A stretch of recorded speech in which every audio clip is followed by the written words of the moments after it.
Welcome back. It is Bad Apples 2025 here. We're at the field at Hodges Field here near Americus, Georgia. My name is Whitney Horkey. I'm one of the main instructors and your host tonight. Hey, welcome everybody. Next to me, who is this guy? James Jensen, newly acquired video talent, Yep. coming to you live from Central Georgia. How are we doing today? Well, I can tell you we're going to be in and out a little bit until we get the little bits of camera and audio work just the way we want them. Yeah. But in the meantime, we have a beautiful shot down the flight lane. We have sponsors all the way down the front row. Not these guys in the orange hats, but, you know, there's a gorgeous view headed down. We've got PAP. There's some of the dealers here. We have, I think, something like half a dozen different manufacturers for motors, another half a dozen for the schools, another half a dozen for wings. We've got, this is one of our larger industry events because we don't hold them per se outside of flying events where we already come. Right, exactly. So this is a great opportunity to, you know, for folks who don't get a chance to see different kind of brands out there, to get together and be able to see several different types of motors and frames and wing developers and manufacturers in one place. And they get to try them out at their leisure. And, you know, like we're here at the Ozone booth at this event this year, and the amount of demo wings going out has been great. It's been fun to be able to see people trying out new wings that they're thinking of buying. And that's a great opportunity, having these fly-ins with manufacturers here. It's also a chance to fly a wing that you know you can fly, but maybe aren't going to ever be planning on buying. I know I got to fly a hot slalom wing last night for 15 minutes, and it was a riot of a time. I'm never going to buy that new wing, but it was so much fun to have the opportunity to fly it here in this environment. It was just a fabulous time. Yeah. I can see we've got some new wings out there. We had folks flying well into the afternoon before the sun popped out, and we got thermals that just battered us. But now we're getting into the later part of the afternoon. It was not nearly as hot, so I expect the conditions are going to settle down a little bit more quickly. And being that it's Saturday night, the last night of the flying, I expect everybody who has been whiffling and waffling on the weather is going to make a call and get up here this evening. Yeah, I think so. Hey, we got Jillian. She is on camera here hoping to score that Red Bull sponsorship. So, hey, Red Bull, by the way, sponsor Miss Jillian Wintermute. She is an incredible pilot of paramotors. We're trying to get all those sponsorships. By the way, we're trying to put together a Team USA to go to France during the French Open Paramotor cross-country classic competition. That is something we did not get to talk about last night. There have been a number of international pilots from the U.S. going overseas and competing in the World National Championships and other flying events they host out there. It's a lot more developed here in the U.S., and part of that is the rules-based, how they can legally fly in the U.S. The sport is developed in a way that they have a lot of classic competitions, which really focus on pilot skill and ability. Whereas here in the U.S., we can do whatever we want, most of wherever we want. And as a result, we're just all out dirt bikes in the sky. We don't need the organized competitions in order to go have fun. But yeah, it's been a spectacular time going out and proving what you can do as a pilot. So we're looking to field an entire team this year at France in August for the World Paramotor Championship. Yes. Team USA, not just a couple of individuals who happen to be from this country, but a full team. We have Leah Catullo, who's going to be operating as the coach and team manager. She has been to a number of international events, and even though we have no idea what we're doing, we're going to trust her to help us with the logistics, with the licensing, and we're going to go out and fly it in international flying. In the same way that this is an international flying like nothing else we've seen before. I have not seen so many pilots from so many different countries before. Yeah. Yeah, the variety of countries, we were just sitting here talking about that, how many different countries that we see represented here. I'd say on the upward of 6 or 7 different countries showing up here. I mean, there have been some Scandinavians or Germans here. Yeah. I've got... they were with Helix propellers. Yeah, with Helix. We have the Italians here with Viterazzi. Viterazzi, yep. We've got Fly Products, which I believe is Spanish. Yeah, we've got some Spanish folks there. Liberty is here. Oh, They're yeah. from Spain. We've got Ozone, who's from Italy, I believe, as well. Yeah. No, Ozone's from France. France. Yep. Ozone is France. And so it's been a blast being able to kind of connect some faces with some names that I'm familiar with, but not enough to connect with, like, who's who and what's what. And so, yeah, it's pretty cool, man. Come on out to a fly-in. If you've never been to a fly-in before, please do come out. It's an absolute blast to be able to be social with people for a common goal, a shared, exciting thing, which is paramotoring. We're only able to put this on because of how many sponsors that are here. They really make this event into what it is. It takes a ton of work to get 400 pilots all registered and in the same place for a single week. I think somebody said it's like herding cats.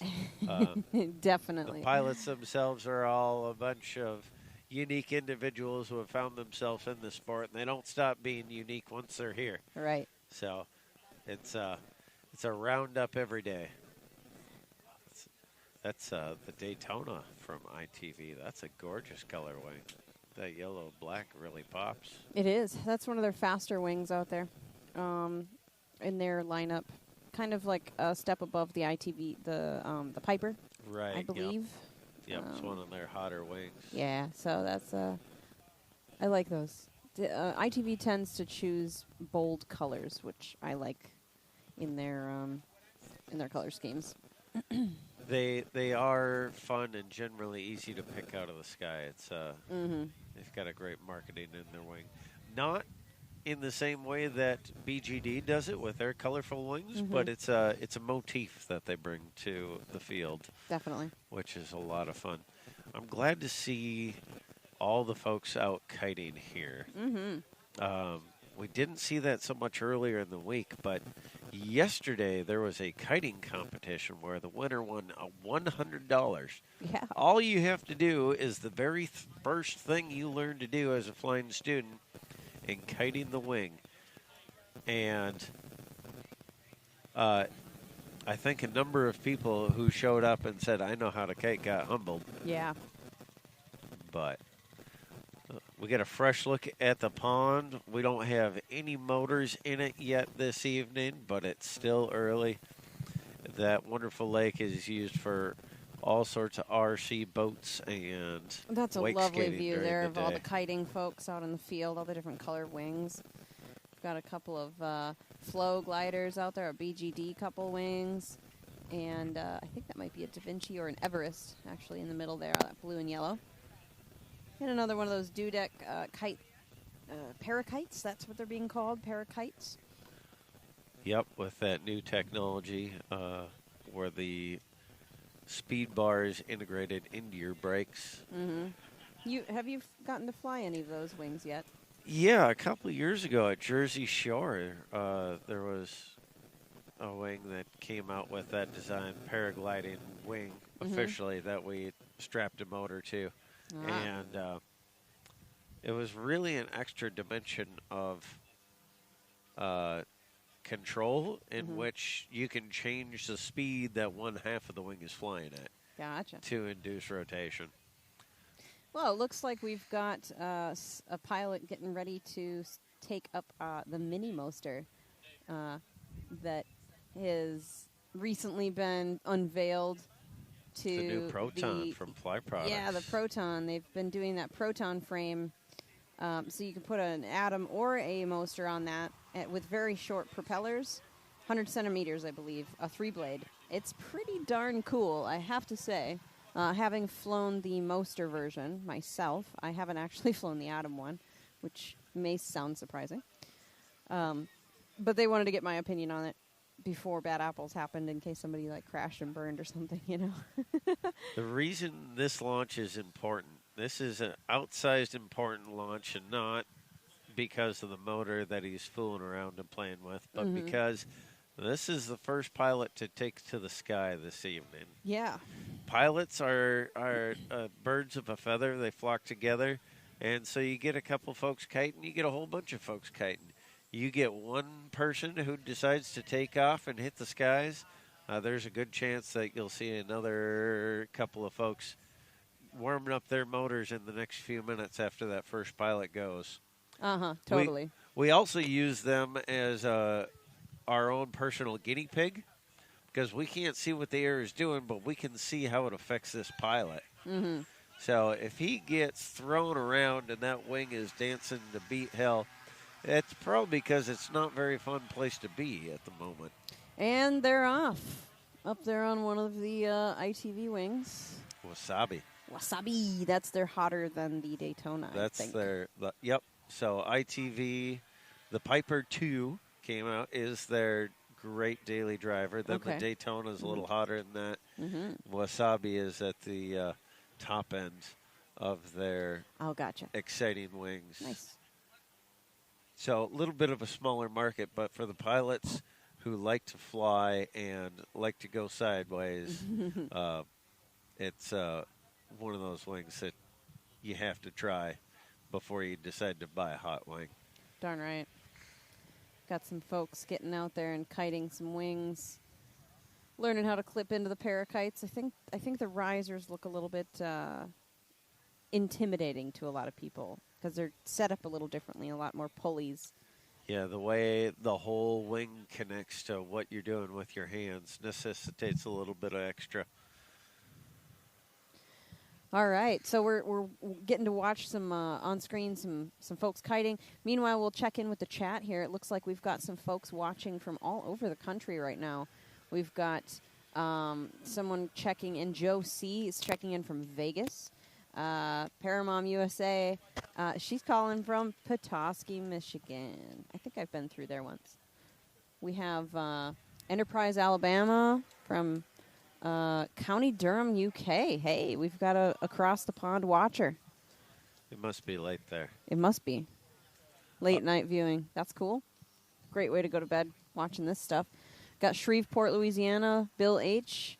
checking in out there. So welcome everybody to the chat. We'll bring in a hi there. Who do we have here? Oh, Sneak hey, attack. It's Jillian. Sneak attack, Jill. You want to sit down and say hi? Oh.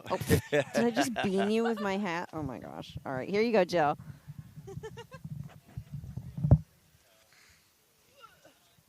All right, first question for you, Jill. First impressions. We just had our first motor of the night take off and start doing laps. What information can you glean from that first pilot taking off and getting out of here? To be honest, I really barely saw it because I was a little distracted by everything going on. So what can you tell me about it? I can tell you that he's not back on the ground. Oh. Well, that's the first thing. I've been a guinea pig a time or two for a fly-in. And you go up and you got to test the air. You know you got to tease the other pilots into going up. Very true. true. If he can go, well, then maybe I can go. Stay up as long as you can. Endure that turbulent air as long as you can to entice the other pilots to get up there. But if it's absolute garbage, I'll circle around and come right back down. I don't need to be in there suffering. Absolutely. Honestly, sometimes I'll get up like a few feet and be like, yeah, no, come right back down. Yeah, no, this isn't it at all. But he went up. He immediately started throwing into some maneuvers. He was in one of the spots where we see turbulence from a gap across the field, and yet that wing was not rocking and rolling, and I see him coming around on a pass here where he's looking pretty smooth. I'm pretty impressed to see the stability of that wing. It might be that conditions are exactly what the other pilots are hoping to see. So, yeah, last night really turned out to be a great evening. We all thought it was going to be too windy, at least pretty turbulent. But I flew the last hour or so of the evening, and it was butter smooth up there. Gorgeous. We got Mike Brown. Can't miss Mike Brown. He's like 7 feet tall, all legs. It's crazy that we have him here at Bad Apples. I've never seen him at any fly-in, but he's been an absolute blast to have here, hanging out with his trike buddies. One of the veterans of the sport. He's been doing this for over a quarter century, long before any of us ever heard of Tucker. Yep. Yeah, that wasabi's looking really smooth. It's looking pretty nice. I'm really liking that. Yeah. That's an interesting grip he's got. He's above his brakes, holding on there. That's actually what I prefer to do when I fly with the ozone toggles. I reach above the brakes to pull pressure. Just gives me a little more input. Okay. Do you do that with your 2D steering tied in? Yes, I do. Okay. Currently, though, I have the backcountry game changer toggles on my glider. I switched out my toggles just because I like the smaller toggle. Okay. Yeah. You don't need quite as much fabric in your. Yeah. That's a Neil. That's a Neil. That is a rogue mechanic. Who let him out? Why isn't he holding a wrench? He just was a part of the nomadic trike giveaway that Tucker did. They just announced the winner under the pavilion about 30 minutes ago. That was super exciting. The guy wasn't here, but he did pick up the phone, and we all got to cheer for him over the phone. That was really exciting. All he did was buy a pair of socks and a decal, and he won a trike. So, pretty sweet deal. All right. I think we have Neil ready for an interview with Brennan. He's actually got something to say on the matter. Hey, it's Neil from Aviator. Been hanging out at Bad Apples 25. It's been an awesome time. There's a ton of people here. Even early in the week, far more people than normal.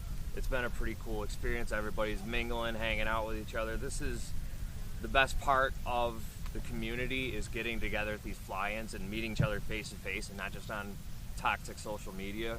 It's a freaking blast. I can't recommend, if you're a paramotor pilot and you haven't been to a fly-in, at least come hang out. You don't even need to fly. Just come hang out and meet people and enjoy the brotherhood, sisterhood that we have. This small, tiny, niche, weird little community that we have. I can't recommend it enough. Awesome. Neil has been working at Aviator for a number of years. If you need to know something about a motor, he's the guy who knows it. Anything inside or outside on those things. In fact, Aviator's even opened up a service. If something goes sideways with your motor, you don't know how to fix it or what's wrong, and you've already, or maybe you're the one who caused the trouble yourself, what you can do is you can send it in. Send it in. And they will fix it for you. Mm-hmm. They are authorized as repair stations for Viterazzi, and they know your problems inside and out. They're a fabulous resource to have on hand if that happens to be your home airport. They definitely are. I feel like a spoiled human being at the Lake Wales airport because of Neil and Mike. They're ready to fix my motor the second I have an issue. But everyone here at the Fly-In is that lucky, too, because we have Viterazzi's motors here Correct. this week. Yes. So they've had their service center open all week, and everybody has been taking the opportunity. I think that's Noodle, the yellow. Oh, Noodle. Gold, yeah. She's golden so retriever. precious. Absolutely. She is so cute. She's Just- been a highlight here this weekend for sure. We've got some one-wheel lessons going on here. Ariana and CJ. I'm surprised she's allowing that camera on her. She did not want to be interviewed earlier. She literally ran from me. This is This is fabulous. Oh, that was cute. Hubby Wallow Very getting cute, in on Wallow. there. I think One Wheel, if they brought a dealer here with, they would be selling those things and accessories left, right, yeah, and I center. actually thought we should have brought some of ours. We sell One Wheels in the warehouse, and I was like, why did we not bring the One Wheels that we have in stock? I to sell think while we're I here? think last night after the live stream ended, we had something close to 100 electric mixed vehicles Yep. out rolling around after the evening, touring the airport. The Bad Apples After Hours definitely involve all the other toys that can be utilized when we can't fly. All the electric wheels. Okay. I'm waiting for the next motor to fire up. I'm expecting somebody to go flying before too long.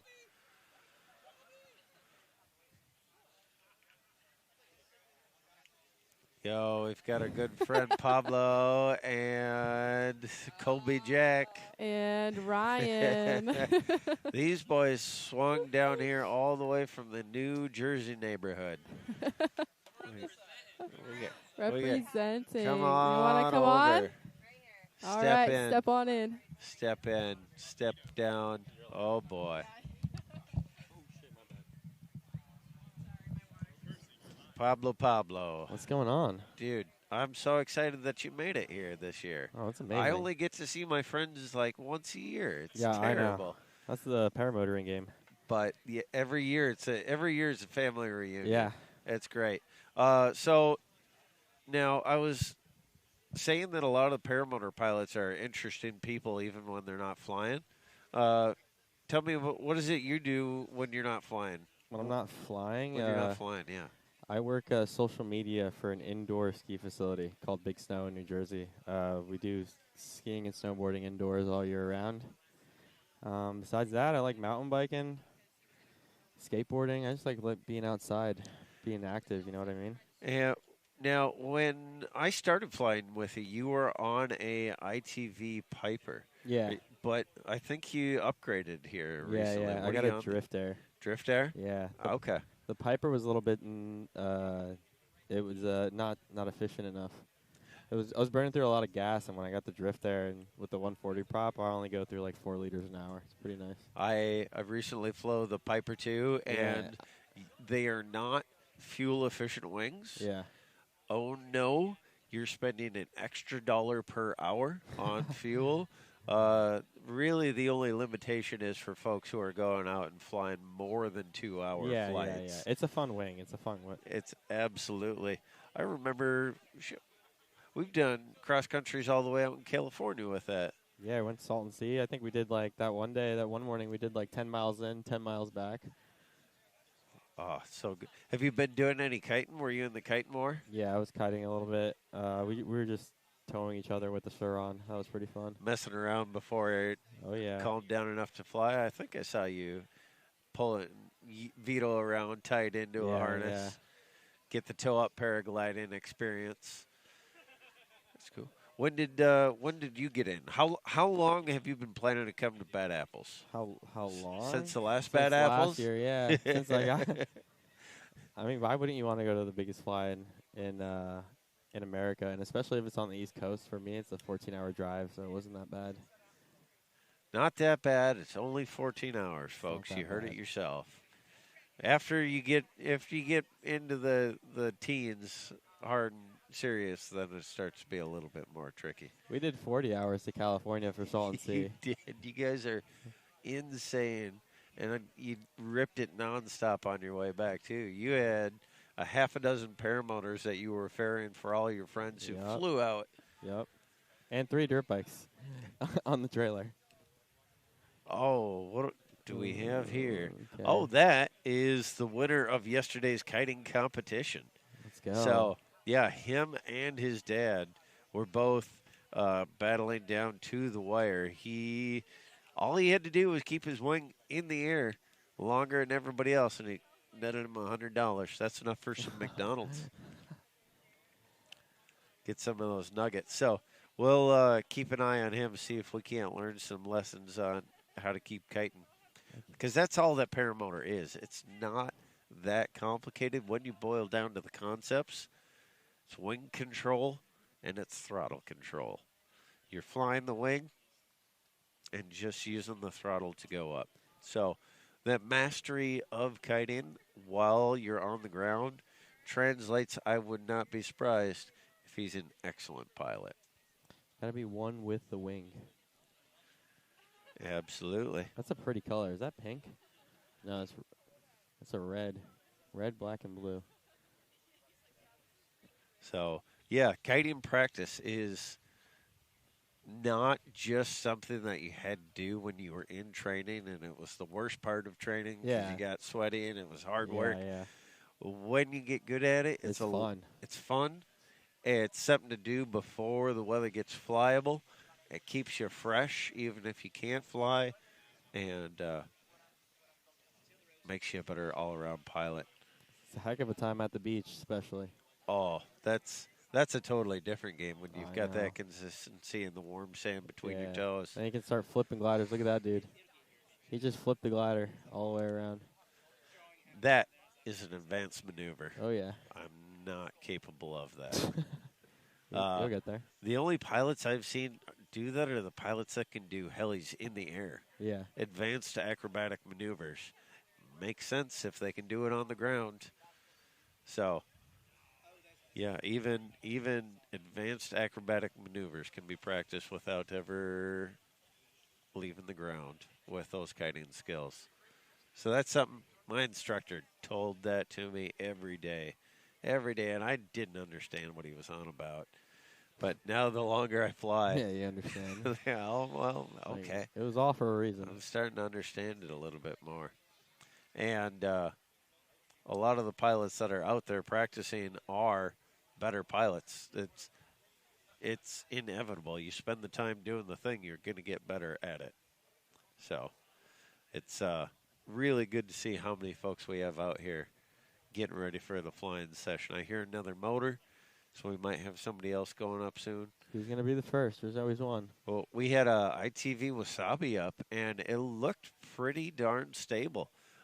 He wasn't getting thrown around the way we saw a lot of pilots yesterday. Yeah. So I think the air is already better than it had been yesterday at this time. Yeah.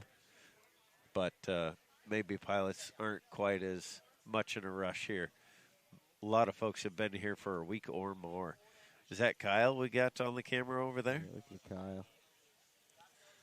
He might be coming and going real quick. We should probably get him on the camera. He's a lot of fun to walk people through what's going on because he's a pretty excellent flyer, and as an instructor, he knows what's happening based just on what the wing is doing. Have you had a chance to try any different wings, motors, frames while you're here this week, Pablo? Nope. I got out of a 4-month hiatus for the winter. Oh, so stick with equipment that you're comfortable Yep. with. You haven't had a chance to fly. I got in the air with some shaky weather, and I got comfortable there. Oh, that's great. So I think we got a smooth day out here, and I'll be back. Who are we back chatting at with here next door to the Aviator tent? The Navolo?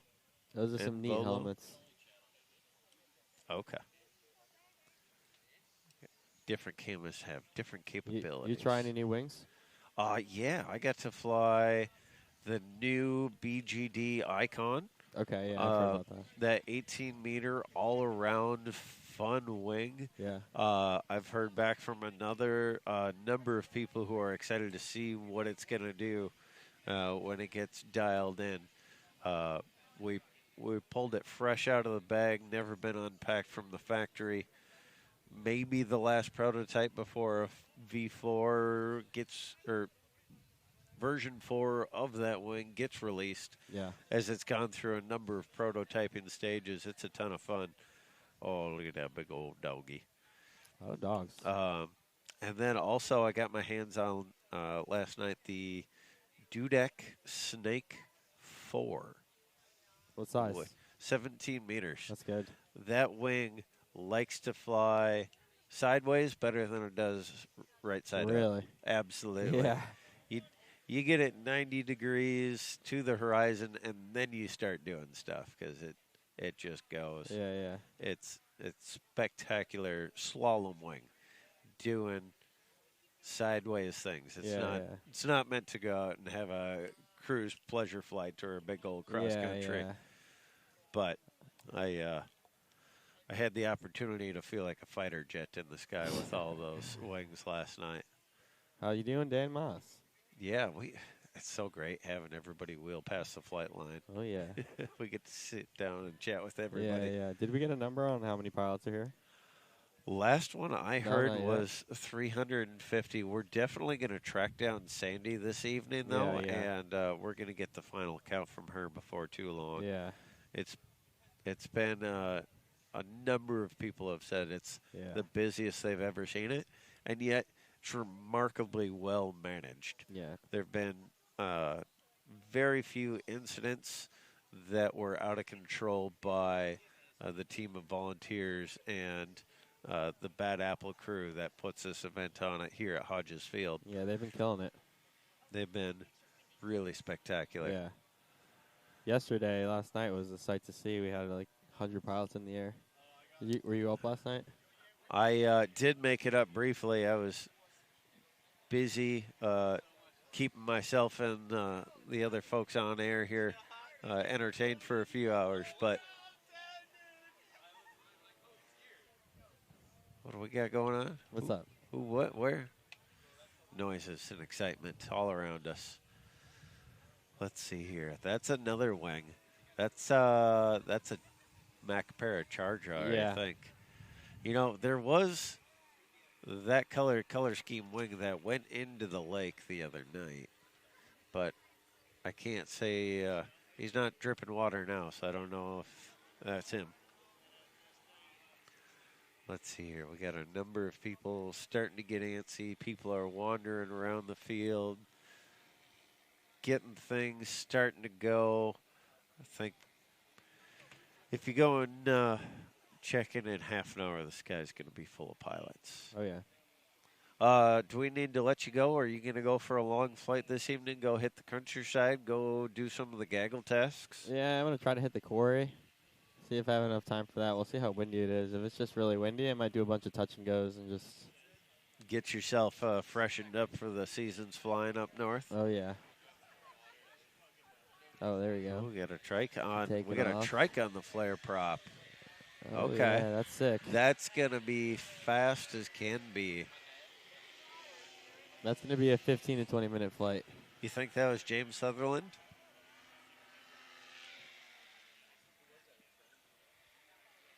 I don't think. I don't know. All right, we got some more paramotors coming out. Let's go. We got one of the PAP pilots getting up. If you were to say, think about what's the most popular wing that you've seen here at Bad Apples this year. Oh, I have been really happy to see how many different manufacturers' wings I've seen. Yeah. It's been really fantastic. We got 3 or 4 on the field at any given time. Yeah. We got different technologies out here. We've got just a wide variety. Like, you look at 100 colors, and you only see 1 or 2 wings that are the same. Even though I would say most pilots are probably buying stock color schemes. Yeah. There's enough variety out there that there's really something for everybody. So I could not say. That being said, you get that BGD that catches your eye. There are a number of those Luna wings out there. You're going to see a lot of all-around wings. Yeah. I've seen a lot of Viper XCs this year, I feel like. Those winglets aren't hard to miss. That's the winglets. Yeah, that's Ozone's been really excited about how those have been turning out. Oh, look, an Ozone with winglets. That's how you go. There you go. Control. Doing some kiting mastery. Making it look effortless. I think that is James. On the flare. On the trike. Could be. Could be. Incredible Trike pilot, though.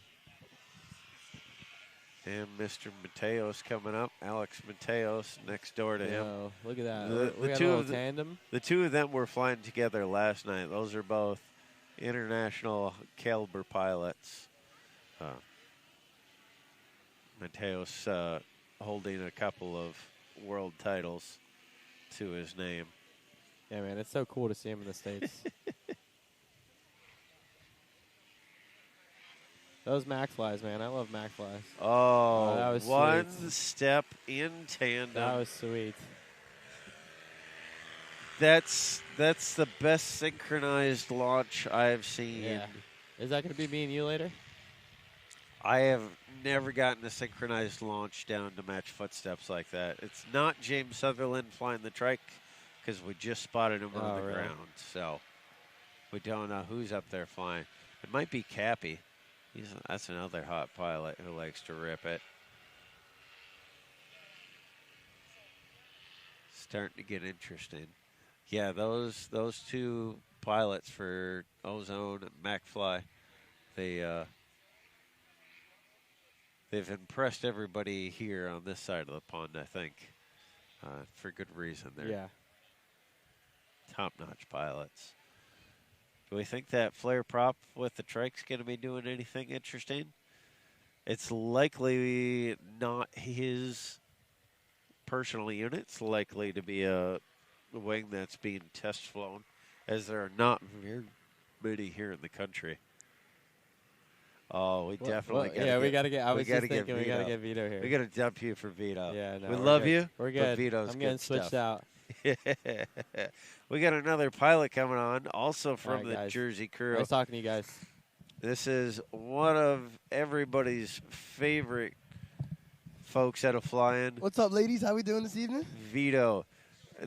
I'm sorry, bud. You're in the wrong sport for ladies. You do paramotor. Oh, I'm sorry. I'm sorry. You came to the wrong jungle gym. Vito, Talk who to are me. you? What are you doing here? All right. So Why my do name- people know you?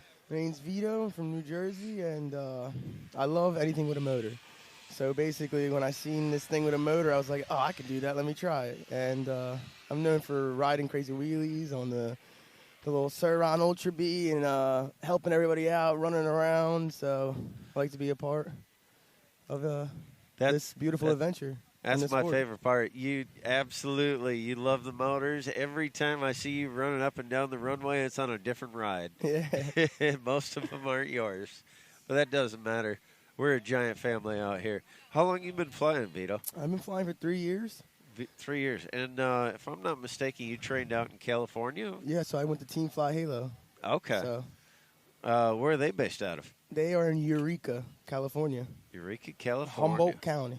All right. You get some gear from them after you trained? So I have carbon fiber hoods. So when I seen this, I fell in love. So I needed to get the Scout with the factory R in blue. Scout. So that fancy carbon fiber frame with the fancy high test Viterazzi factory arm motor. It's an eye catcher, you know. And then a little bit of customization with the blue. That fits your flavor to a T. Yes. I love you. What are you flying for a love you wing more. these days? I'm sorry? What are you flying for a wing these days? All right, so check it out. So I went to Italy. So my family's from Italy. So I have actually bought in 2 wings from Italy. I bought from Sky Country. I bought a Mosquito 4. It's a solemn cross-country wing. That's Brad Roper, too. Okay. Brad Roper getting in on the wild shenanigans with the... He was in timeout for an hour. So now he's allowed back up. So you went to Italy and you bought a Mosquito 4? Yeah, and it's an awesome wing. So I started with a Link 2, 23. I went to a 21, Mosquito 4. And I just got my hands on, when I went to Italy, a Da Vinci Disco, an 18. And I haven't flown it yet because I fly at the beach. That's a pretty spicy wing, is it? Yeah, that's what I've heard. And I've seen some videos, actually, because I was talking to Brad when I was buying. I was like, hey, what do you think about Da Vinci? He goes, it's like a free ride and a car mixed together. Oh, jeez. And then he sends me a video of him doing like 1,000,000 barrel rolls down. Insanity. All right. Well, Don't go and do a million. Start with one when you go up with that one. I'm actually I'm intimidated of high wing overs and all that. I like to foot drag because I have control of the throttle and that beach flying and gives the you beach those flying, the laminar best. conditions. It's butter. That's awesome.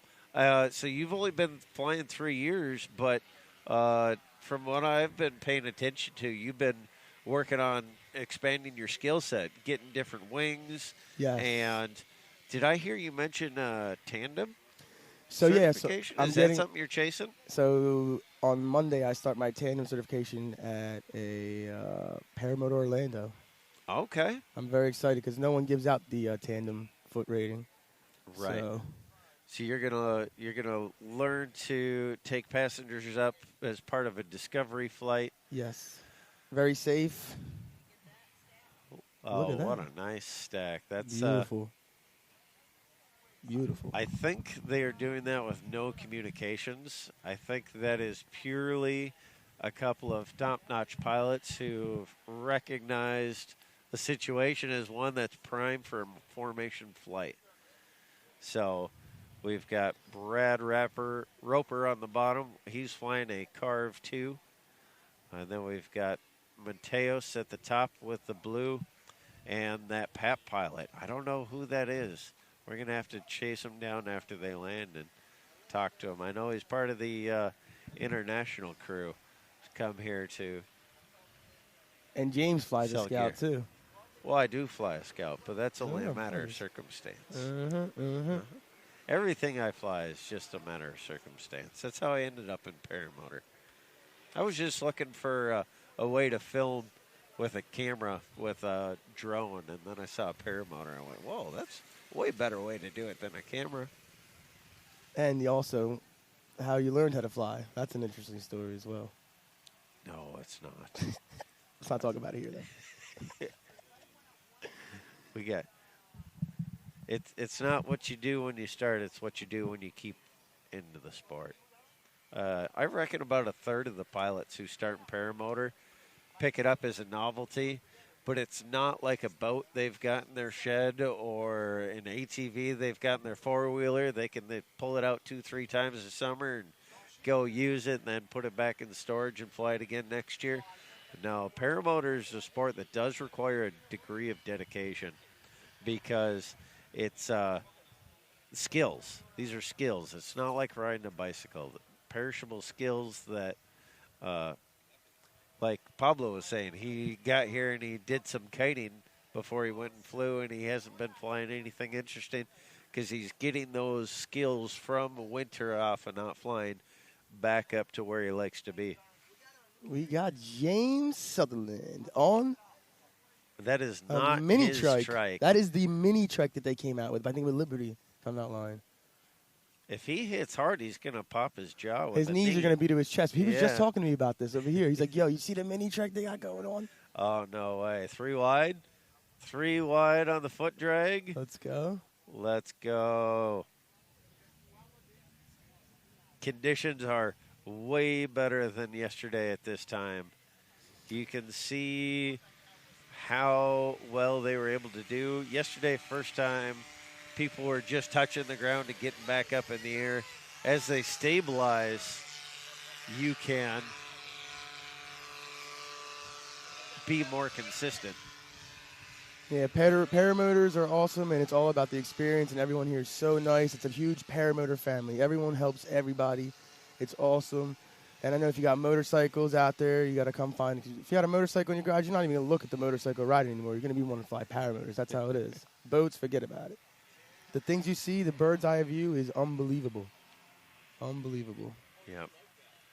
Everybody's going to be up at sunset say goodbye to the sun. It's a special time, and it's a special place. Who you been hanging out here this week with? The Jersey boys. The Jersey boys? The Jersey boys in town. And Tucker was one of the Jersey boys originally, too, right? Before he moved out west? Yeah. So you've flown with him a little bit? Yes, yes. Does he do those crazy swoop landings every time he comes in, or does he just do that for the camera? That's his signature move. That's his signature move. Steezy with it, coming in clean. Another deck taking off. I think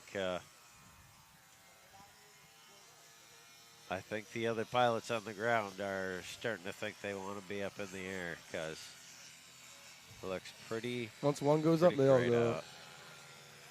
Absolutely. Well,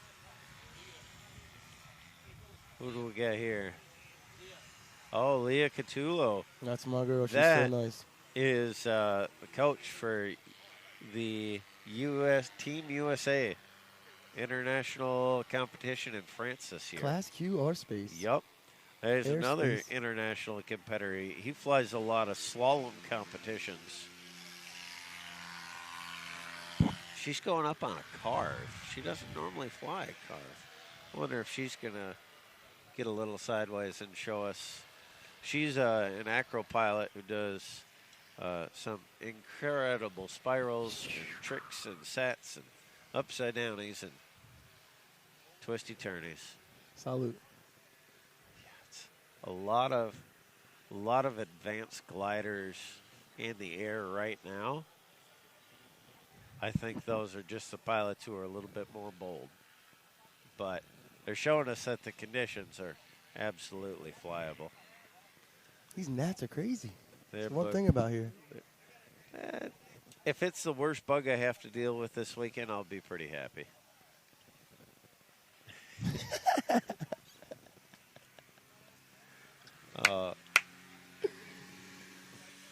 Oh, he lost the shoe. He just lost the shoe. He lost the shoe. What was that? Shoe disappeared. He lost the on shoe, but he fly. has the shoes on. What's he So putting? what was it? His shoes in the side pack? He steals somebody else's shoes? Airbox. Oh, no. No, that's not an airbox. He's got his. No, that's a shoe. That's a shoe. There Bad we go. Apples. There we go. It's the only place where you might find that it takes a while to find the owner. James on the mini trike. In action. Barefoot. That thing is like He's flying. That's the baby trike. That's the new BGD icon, I believe. He has nowhere to put his feet. That's all right. Oh, gosh. This is going to be a lot of fun here tonight. Hold on a moment here. Kristen, we're going to get some more people in this school. I love Tito, but I only need them like 15 minutes. Should we pull up Kyle Mooney? Kyle! Kyle, somebody's on the phone for you, Kyle. Somebody's on the phone. Oh, yeah? Yeah, somebody's on the phone. I think you're lying to me. See you guys. Thanks, Vito, for stopping by. Lying to me.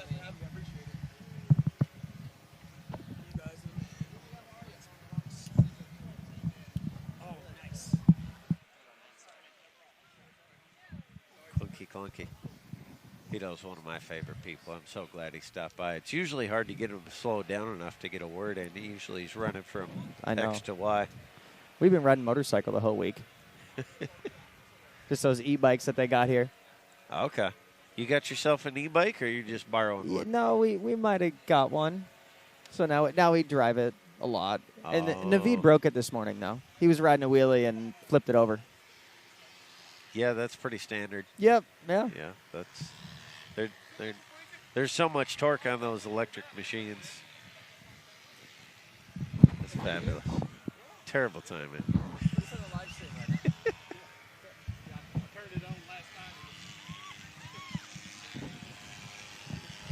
We got people everywhere. Well, this is nothing yet. We need another 30 minutes. I think we're going to have a very full airfield. Yeah. So I'm noticing here this first half a dozen pilots, they're all advanced wings. What's with that? Well, most of the guys that are flying have a lot of experience to fly right now. A lot of them that you saw, like, obviously I don't know if we can see out there right now, but we got the guys doing barrel rolls and all that kind of stuff. So a lot of these guys have flown in these conditions, so they're experienced in doing so. So that would make sense, right? Those guys are experienced to flying it. but it's still a risk, right? If you're going to be flying when it's windy, there's thermals, it's bumpy, it's still a risk, regardless of how good you are. Right. So, and they know their risk profile and their risk tolerance, and they're willing to do it. So, yeah, it's all personal choice at that point. Okay. You mentioned risk profile and risk tolerance. How do you see that displayed? Can you watch a pilot and get a sense for their risk tolerance? Yes, very quickly. Okay. Does that tell you anything about their experience, or Sometimes how much can we infer from somebody's style of flight? I mean, it can go both ways, right? You have the guy that'll come in and do a tip drag on the pond, right? So for those watching, if you don't know what that is, that's you come down and you're dragging your wingtip on the water or the ground mid-flight, and you're moving very quickly. So yeah, you see somebody do that, and wow, they're a really good pilot, right? Or they're flying in the middle of the day. They must be a good pilot. So it really, I think for me, it all comes down to initially watching the launch. If you can watch the pilot set up, launch, take off, go around, or whatever, even if they didn't do a barrel roll or something crazy, just watching how they handle themselves on takeoff, how well their glider control, how well they're controlling their glider, and doing that kind of thing, that is going to tell me a lot about a pilot before they even get off the ground. Right. Yeah, we were discussing earlier while there was a bunch of folks kiting that your kiting skill translates a lot to your ability as a pilot even before you leave the ground. Yeah, I always thought the kiting was kind of dumb, to be quite honest. Like when I first started, it was like I just need to be able to get into the air and I'll be good. And I didn't spend a ton of time kiting. I spent some, and then after a while, you quickly realize that the more you kite, the better you are. It's understanding the glider and being able to kite it when you need to fix it. You see a lot of launches where the glider's bouncing around, going everywhere. And some of it is the wind, some of it's maybe not enough practice, but it's kiting is invaluable. Even though sometimes you're like, I know how to kite, I can just stand here. It's still good to go out there and keep fresh because it is a perishable skill. I went out and thought I was going to be smart and practice before the kiting competition, and I did. I went up and had some good practice, and then I was one of the first 5 people out of the competition after they said go. Because I got caught under wires. Well, it happens. So let's see who's down here. That was Johnson that just landed in the green glider. Just took right back off. Bright green shoes doing a touch and go. Yeah, and then there's Brad out there flying the new Icon.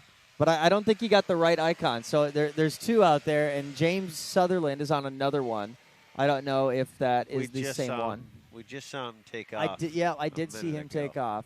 And there's 2 of them out there, and one of them I did tie the brakes on. Okay. I tied the tip steering a little bit tighter to give it some more roll. So we're going to know pretty quickly, I think, which one that one is, because that's going to change the behavior of how the wing flies and how the pilot flies it. Yeah, and I think James is actually currently still on it, unless he already landed and Brad immediately took it up. I'm not sure yet.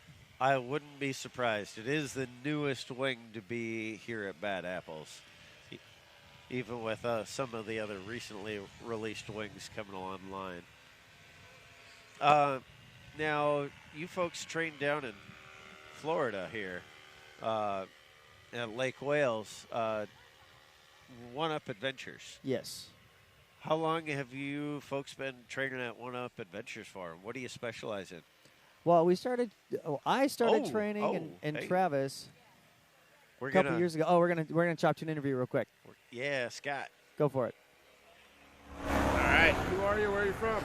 Hey, everybody. This is Scott Julius from Buffalo, New York. I'm here at Bad Apples 2025, hanging out with, I don't know, it's like 420 of my best pilot friends, and we're having a great time. We're going to have a sky party tonight. We're going to follow it up with drinks and food and friends later on. It's going to be a good time. Yeah, it's going to really be a real good time. This is Motor City Madman coming at you live.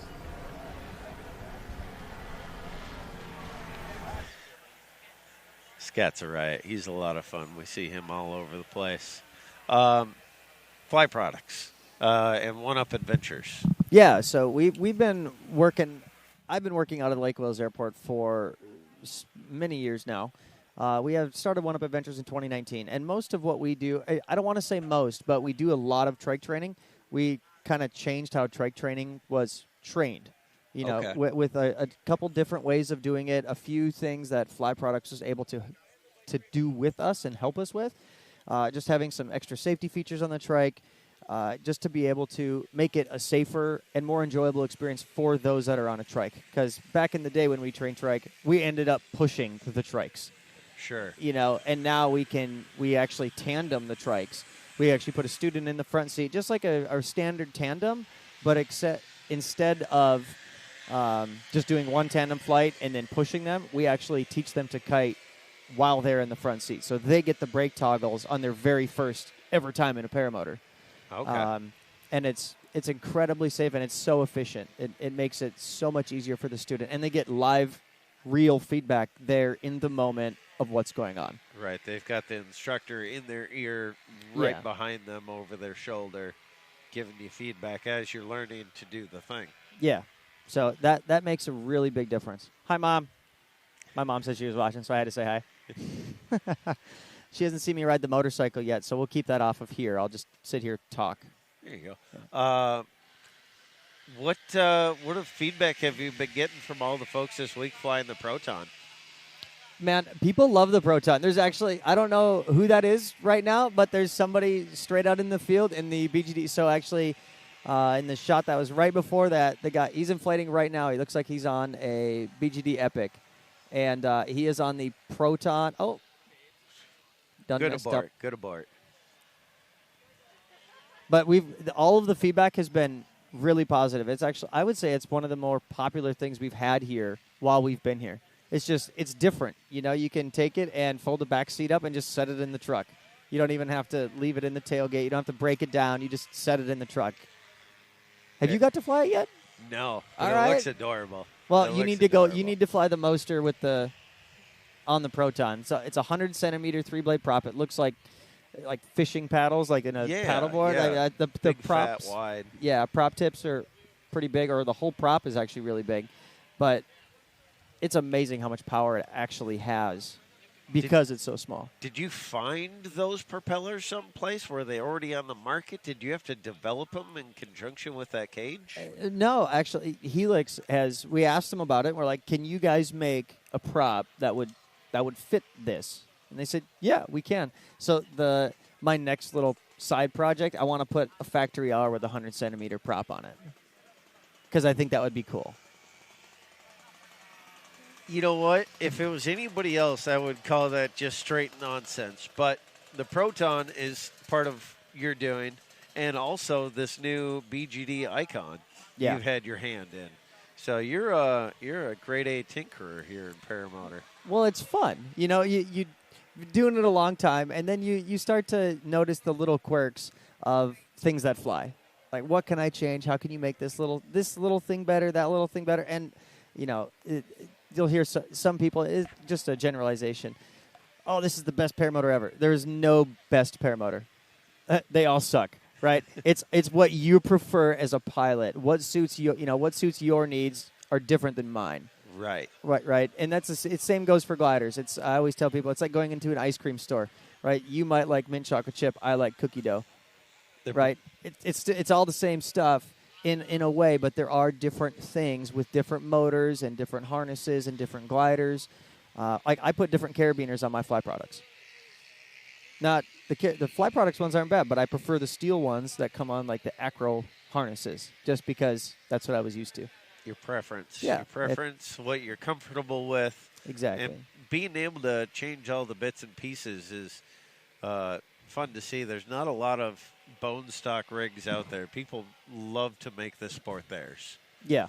And that is one thing that you'll see with the custom color wings and the goofy things that go on the motors. Are we talking to Wallow? All right. We're snap to you, Wallow.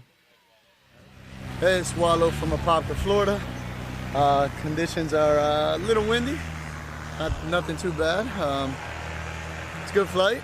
I got to fly I guess my idol's gear is full setup. Alex Mateos, world champion slalom pilot. Viper 6 took me for a ride. It was amazing. Back to you in the booth. Oh, back to you in the booth. All right. I thought that was, I saw that wing take off, that Viper 6, and I knew it was moving faster. But yeah, Wallow took right off, didn't he? Wallow was headed for the hills. You take the same size glider and you put different weights underneath it, and then it reacts differently. Imagine that. It's something that sounds pretty straightforward, but until you fly the same wing in two different sizes, you don't understand. He's not Mateos' size. No.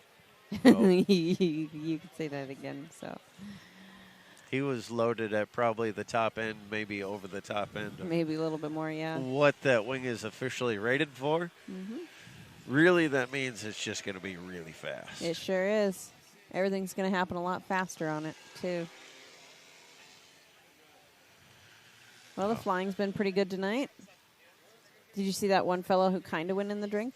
No, we missed the kind of in the drink. Yeah, he splashed pretty deep, but just hit it right at the water's edge and ran it back onto shore. Yeah, and then he like checked out his stuff, and I think he took off again. Well, he must have gotten away with it then. Yeah, yep. That's great. That's the best sort of winding up in the drink is getting away with it. Exactly. If your motor does end up in the water, the problem with corrosion is after it gets out of the water. Unless it's salt, that's a totally different story. But if you have an incident where your motor ends up underneath the water, just leave it there until you can get your hands on a spark plug wrench and pull it out.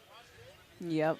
Pull it over a dozen times to get the water out, and then because it's a two-stroke, a lot of times you can just put them back together and go flying again. Yeah. Several of the folks who have already gone in the drink here during this event have already been back in the sky. Jarrett, he went in the water, I think Wednesday night, and then he was back up flying Thursday morning. Ginger Jarrett? Yes, Ginger Jarrett. He has red hair. I did not know that it was him who had gone. Oh, he totally did. I watched him. I was up in the sky flying, and I'm like, yep, that's, you're going swimming. Bobbing for apples, like we said last night. Bobbing for apples. Well, I don't think Noodle left any tennis balls out on the lake unattended tonight. We saw him out there fetching them earlier. Oh, did Noodle pick them all up? She's such a good girl. Yeah. We got some people. The dogs of Bad Apples. The wind is shifting currently as we speak right now. It's shifting to be more out of the northwest, whereas not 5-10 minutes ago it was right down the pipe straight out of the west. So a little bit of a changing weather condition with the wind, but not bad. It's mostly out of the west here at the field.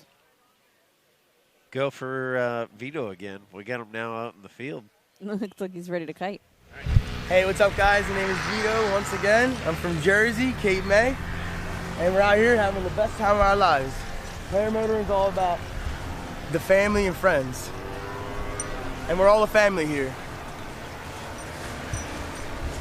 You make me all nervous. That's the problem.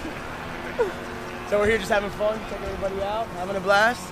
It's perfect winds, just perfect wind that we can take off. I fly from the beach, so when there's no wind, I get scared. Now we got a little bit of a breeze, so it's gonna be easier to get up and rolling. I'm gonna show you guys once I grab all my stuff. Cheers. All right. So that looks like a carve. He was talking to us earlier. He said he's got a couple of wings in the bag, but the carve isn't one of them. So that must be one he borrowed from somebody else. Looks like that new BGD icon is going for a rip. Who's taking that off? I missed who it was. That the icon certainly has been taken around for a lot of laps here. It's a popular trial wing, demo wing. Excuse me. Yeah, got a nice green ozone wing here. Trying. Oh boy! Good job. Keep it under control. Keep her good. Working on it, working it out. It got a little rowdy, but with a strong Darn. recovery. Good kill. He was heading right for another person's wing, I think. That would have been a good safe abort then. Yep, definitely. Good safe abort launch on that one. I used to hate having to an abort a launch. I was, let's get into the air first time every time. Right. But it's the wrong mentality. It's the wrong mentality because you're not running to try and fly. You're running to fly the wing, and the wing will take care of the getting you off the ground itself. Right. It really does. You don't have to try and fly a paramotor. You just have to do things right, and the gear will get you off the ground. That's a very common beginner mistake is you can see them actively trying to fly like Peter Pan.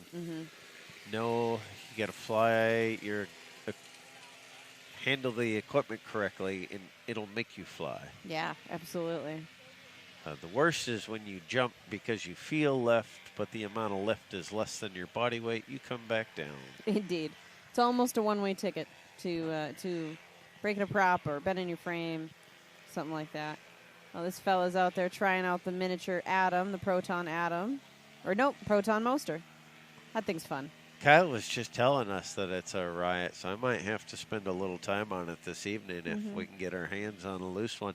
That one has spent a lot of time in the air this weekend. People are having a lot of fun playing with that. Yeah, One Up brought all those Proton frames, and they've been a fun novelty, so to speak, to a lot of people. And then suddenly being able to realize, oh, this might be a cool tool for somebody who's a smaller person or maybe can't handle a lot of weight on their back. But still want the power of a Moster. Well, there are some options, which is pretty cool.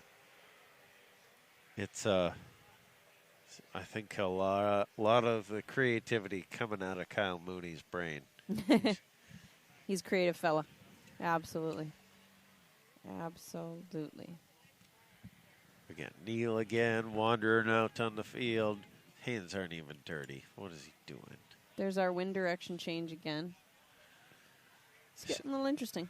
Do we think that's part of an evening shift, or is there a larger weather pattern going on, perhaps? Well, yeah, there is a weather system that's been influencing us here today. It caused some showers and storms to kind of scooch over the area, and we're just right in this convergence zone where most of the rain has, it just naturally dissipated because of the dry air that it was hitting. So we didn't really get a lot of rain or storms here today, but we are right along that line where the wind now is going to be shifting potentially out of a different direction, which I'm seeing a 20, 30-degree change right now. So people coming in will be having to watch those wind socks today because they might be changing. Well, I was hoping the wind was going to get better so we could see another 100 pilots in the air this evening, but if the wind and the conditions are getting a little wild, it might be wiser for most of the pilots to stay on the ground. So. Well, we'll keep an eye on it. We've still got a lot of time. I mean, it's fairly early. It's still only 6:30, and we've got almost 2 hours more of flyable time this evening. So lots more will happen. Hey, there's that mini Trike again. Isn't that thing cute? Let's put a Proton on it. It's just so cute. All right, we've got another special guest coming in and joining us in the hot seat. I'm going to give up my hot microphone to our friend and pal, Miss Gada. Here you are, ma'am. Thank you. Miss Gada, how are you today? It's been a whole 24 hours since we seen you last. Yes, I am doing great, enjoying every single moment of this fantastic event. Now, you always have a way of getting yourself involved with whatever's going on.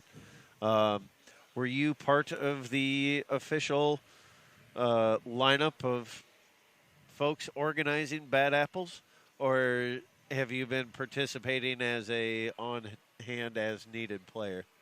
I contacted the team before the event, and I let them know that I would like to volunteer, and I let them decide what to do with me. And I got to work the registration table a couple times, which was a lot of fun. I'm a people person, so it's a really cool way to meet people and get to know the community. And I also have some involvement with the USPPA. So I co-presented a forum on the future of competition in the U.S. with Leah Catulo. And other than that, I've just been walking around, social butterflying, making friends, the usual. Well, I have to apologize because I missed that talk. Can you give us some of the highlights? It was awesome. International competitions. Yes. So the goal of the competition committee in the USPPA is to get the skills and talent of American pilots out in the open so that the international paramotor community gets to experience our awesome pilots.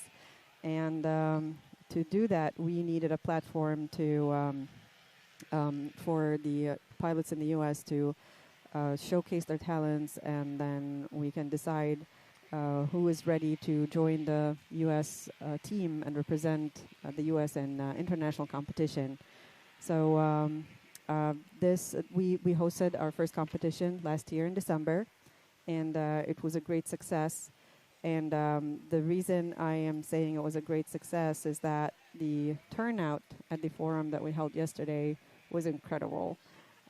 There is so much interest in the community. A lot of pilots are interested in competing, but also a lot of people are interested in hosting and just being part of the event in different capacities.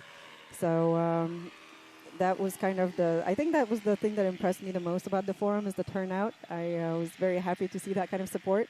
And we discussed the next steps that people can expect from the USPPA.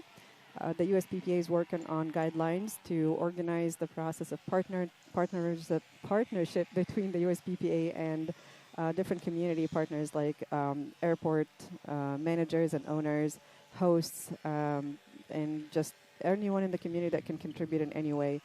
So there's a structured process that has been developed, and it's going to be announced so that anyone who has the resources can throw their head in the ring and become part of the team. Oh, that would be fabulous. So there's going to be a formalized process for joining Team USA for international competitions? We are also working on those specific guidelines and requirements and expectations, responsibilities of pilots that are joining Team USA. In addition, we are working on a process for example, airport managers and owners to approach the USPPA to host competitions. So we're working on both hosts and pilots. So yeah, everybody in the community coming together and creating something beautiful. Getting some outside active interest in the sport. Yes. Rather than it being the pilots reaching out and doing the chasing down of trying to find a field and enough people and places and logistics to make it all happen. Exactly. There's definitely interest. We keep getting asked, when is the next competition? Or how can I host a competition? And in the very near future, all of this information is going to be on the website of the USPPA with a very clear and structured process. And in the meantime, you can always reach out to the competition committee, Leah Catulo or myself, and get more insight and stay in the loop. Okay, that's awesome. And this process is actively being developed. There's making changes because it's so new here in the U.S., right? This was the first competition in decades, is that right? That is actually correct. The last time a competition was hosted, a paramotor competition was hosted in the U.S. was over a decade ago. So we are pretty much creating everything from scratch. We do have some guidance from some of the generations, the pilots that have been involved in those competitions back then. We have been consulting with Jeff Gowen, Eric DeFore, Marty Hathaway, and it's just been fantastic to get their insight. And they are all very excited to see competitions come back, and they are very supportive of our efforts. Those are all legends in the sports 100%. folks that you named. Yeah, Yes. because they brought the sport to the level that there were competitions going on, but it kind of fell off, and we haven't had one in a long time till a whole host of people stepped up and made one happen here in the U.S. Absolutely. It does take a lot of people to make these things happen, as we have learned from our experience in December. And we were not a very big team, but we had help from exceptional volunteers like yourself, James. Thank you so much. It was a lot of fun. Yeah, it was a lot of fun for everyone involved, and I think that was kind of intentional. Leah Catulo, as the competition director, had that as one of her goals, to make sure that this event is fun. Everybody goes home with a positive experience, and I have to say that the pilots came through. Everyone came in with like the most positive attitude. Everyone was 100% trying to enjoy themselves and stay safe. And we didn't really have any issues that would deter us from doing this again and again and again. Awesome. I've only been flying for a few years, says the people watching from home. How do I know if I'm good enough to go? I can't do a water foot drag all the way across the pond. Am I good enough to compete? Luckily, pond foot drags are not part of the tasks that we use in competitions. I think the only way to know if someone is ready to compete is to just go and compete. Most of the tasks are really things that test the skills, the basic skills that we learn very early on. And any pilot who is consistent in their flying, consistent in their participation in the sport, is probably going to progress in these skills. For example, kiting is always key. So, if you're not kiting, you shouldn't be flying, right? So anyone who is flying is probably doing a lot of kiting. Oh, no. Ooh, he was coming right at us on that launch. That was spicy. So kiting skills, okay. Kiting skills, they go a very long way. Just energy management, controlling the glider. That definitely helps with short takeoff and landing, which is one of the tasks. Also, all the accuracy tasks, they have a lot to do with managing the energy in the glider.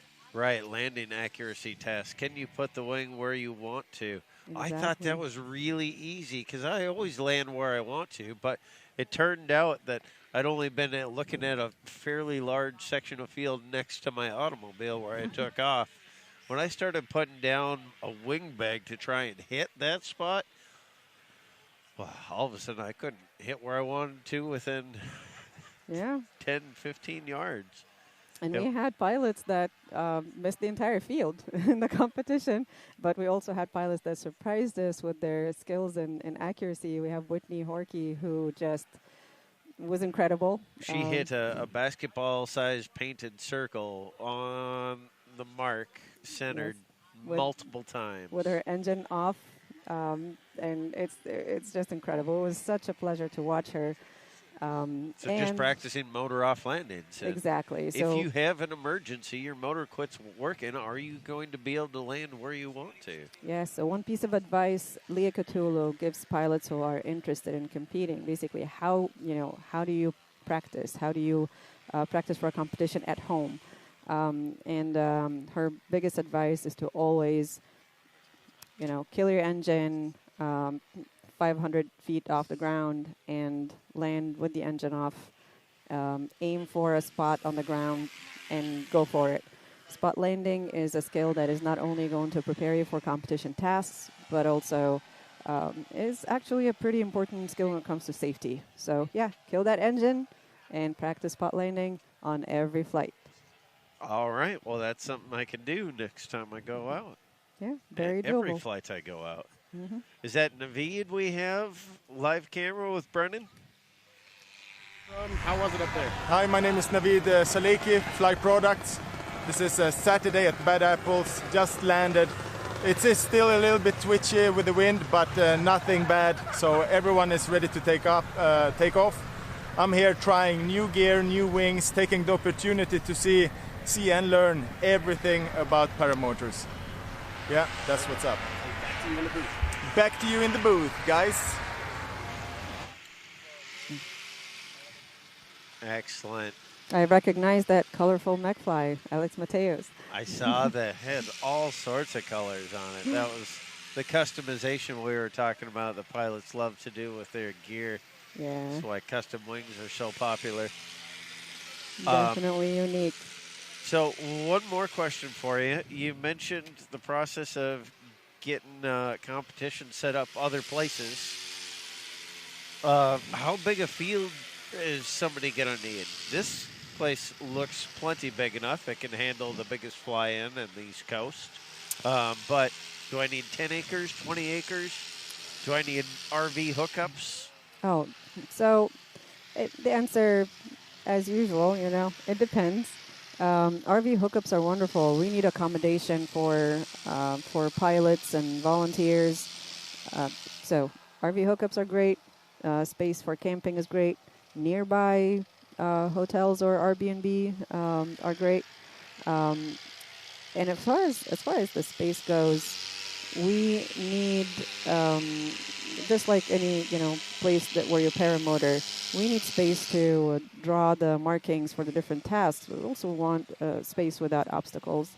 We want to make sure that we are able to accommodate different wind directions, so the obstacles around the space are going to be also critical to look at.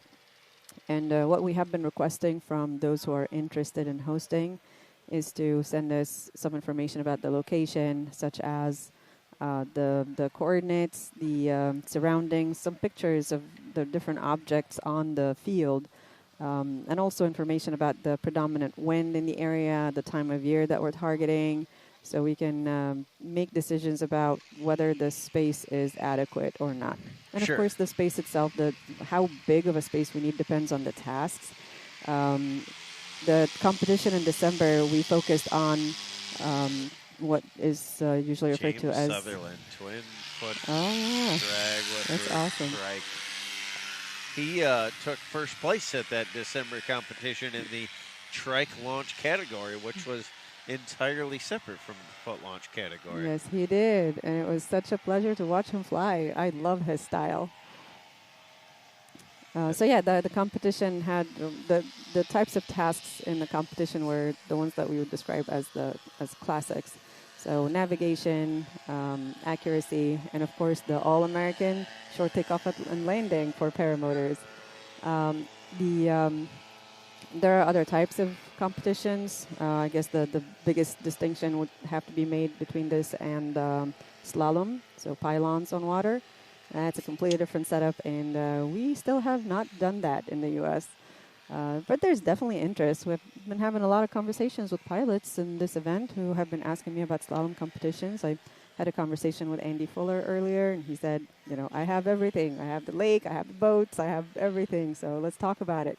So we might, start looking into it. We might start setting up maybe like a practice course for the pilots who are going to Bornos in October. We have several pilots who are going to go represent the U.S. in that competition, so it might be a good idea to set up some practice runs for them. Shall we see what Brad Roper's up to down on the field, having Let's flown go. recently? What's up, guys? Brad Roper here, Southern Utah Paramotor, demoing some new gliders. This is a prototype from Kyle Mooney at One Up Adventures. This is the Icon 3, and this was the version 2 prototype. So this one, I've heard, is very spicy. I'm super excited to compare it to my Carve. I love spicy gliders, and it's sick, all white. Love it. We'll talk to you when we get back. Sounds good.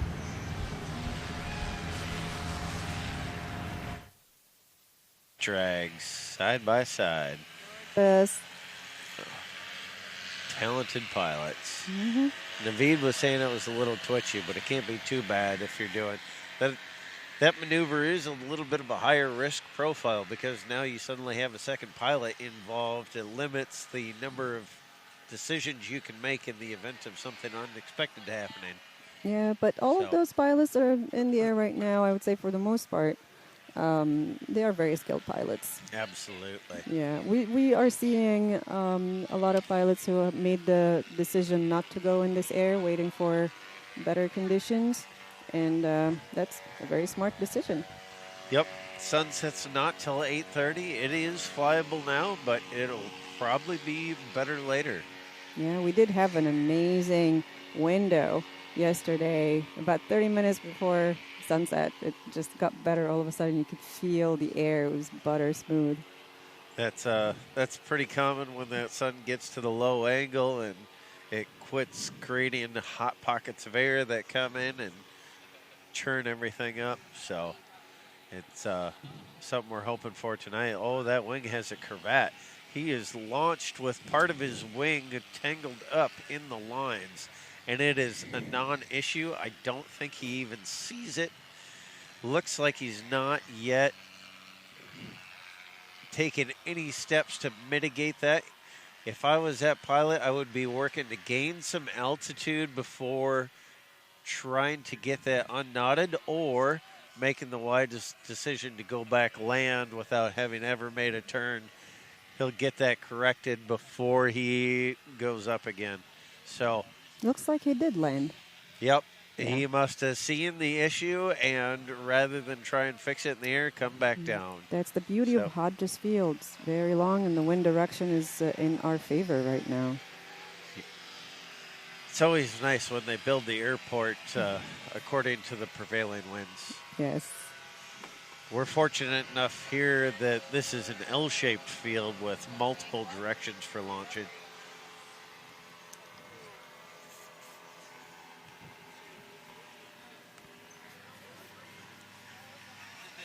Bugs. Watch out, folks. We got bugs. The problem is I can't run away from them. They seem to like you, though. Like, I'm sitting here, I'm totally okay. So. I think Kristen may be spraying you with like sugar water or something. Oh, that would maybe be a prank. That would be cruel. It doesn't taste like sugar water, I'll tell you.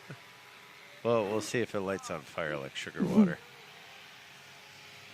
Oh, look at that. Lots of foot drags. Is that a pair of white boots on that guy? No, it's not. I mentioned, whoa, that guy's, he's going in. He's going in. If he pulls any more brake, oh my goodness. He sent a lot of water through that propeller. It's either clean or damaged after that run. That was. And there goes James Sutherland again. He does really clean foot drags on his Trike. That was sending a spray of water into that guy's propeller. Oh, we're going to do a two-seat swap out here. I'm going to grab a motor, go try something, fall on the field for you folks, and we're going to let Whitney take over the hosting duties.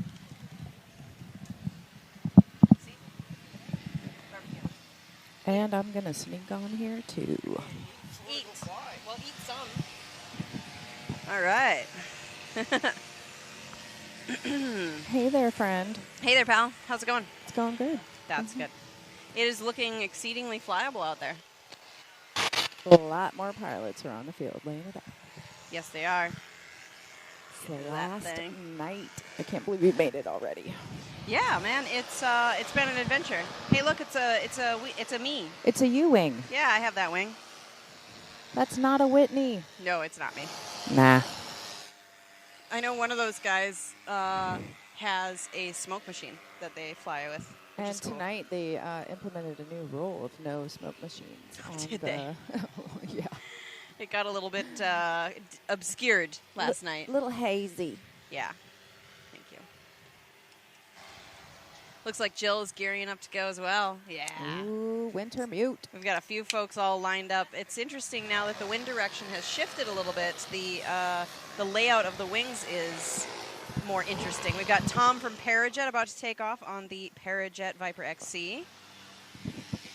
Gonna get Sandy with it. Woo! We got to keep an eye on him. Yes, we do. He still has not yet gotten fully wet yet. Visited the drink. No, he hasn't gone drinking yet this year.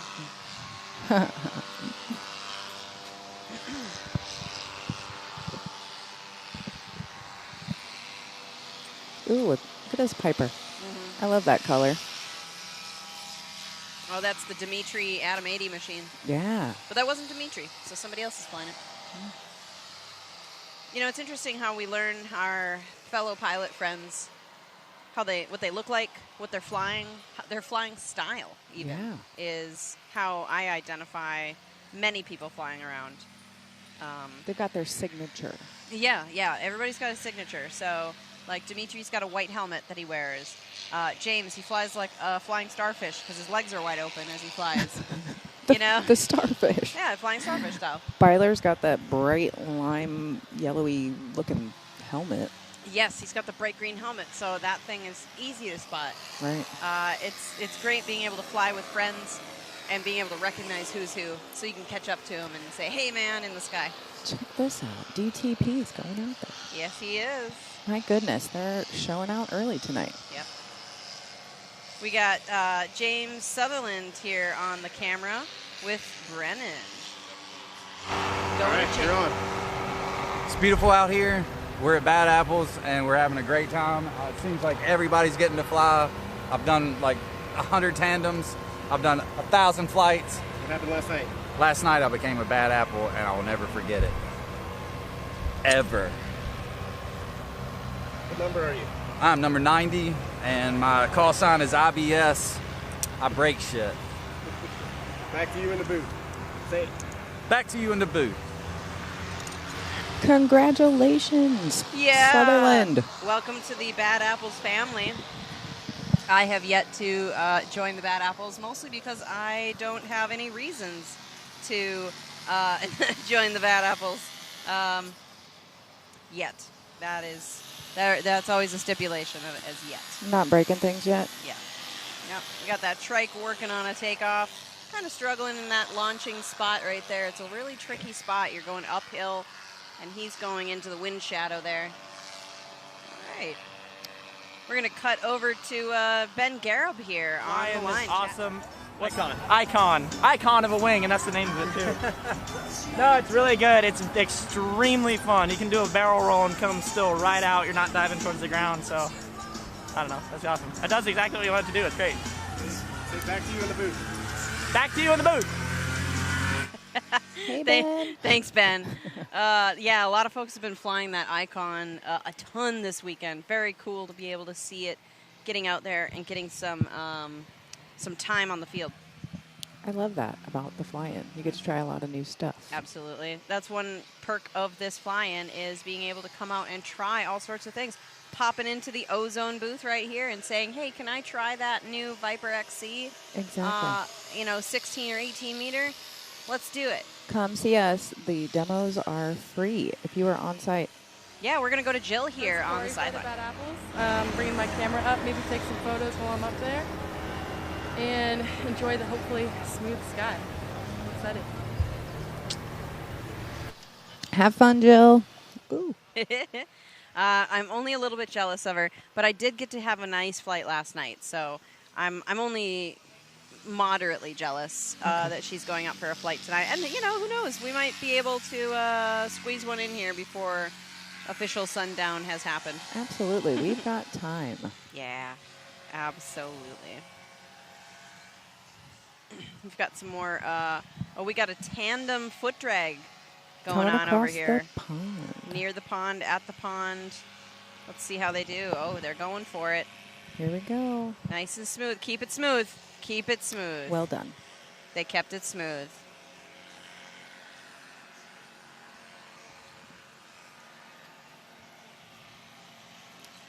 Fantastic. The ominous-looking cloud that had developed earlier and changed our wind direction has since dissipated, and it's starting to look really lovely out there. It really does. Any tips for the foot drag on the water wit?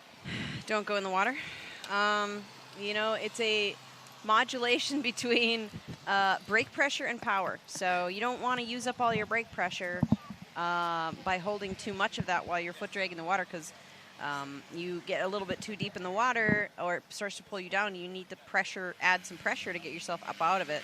And if you're using it up, well, that might mean you're going to stall your wing instead of give you that extra bit of lift.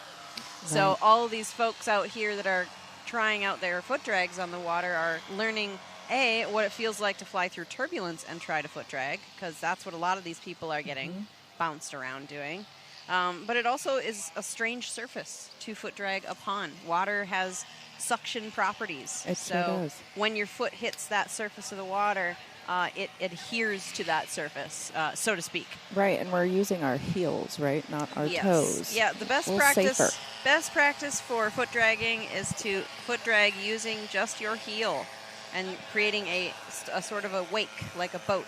If you drag your toe, it creates too much drag, which could then eventually just make you go deeper in the water. It's what I've witnessed a few folks here do in their, a little their error. foot drag oopsies. You Right, know? the beginning errors. It looks like. Yeah. Hey, that's Adrian up in the sky there on the Yeah, yellow. it is.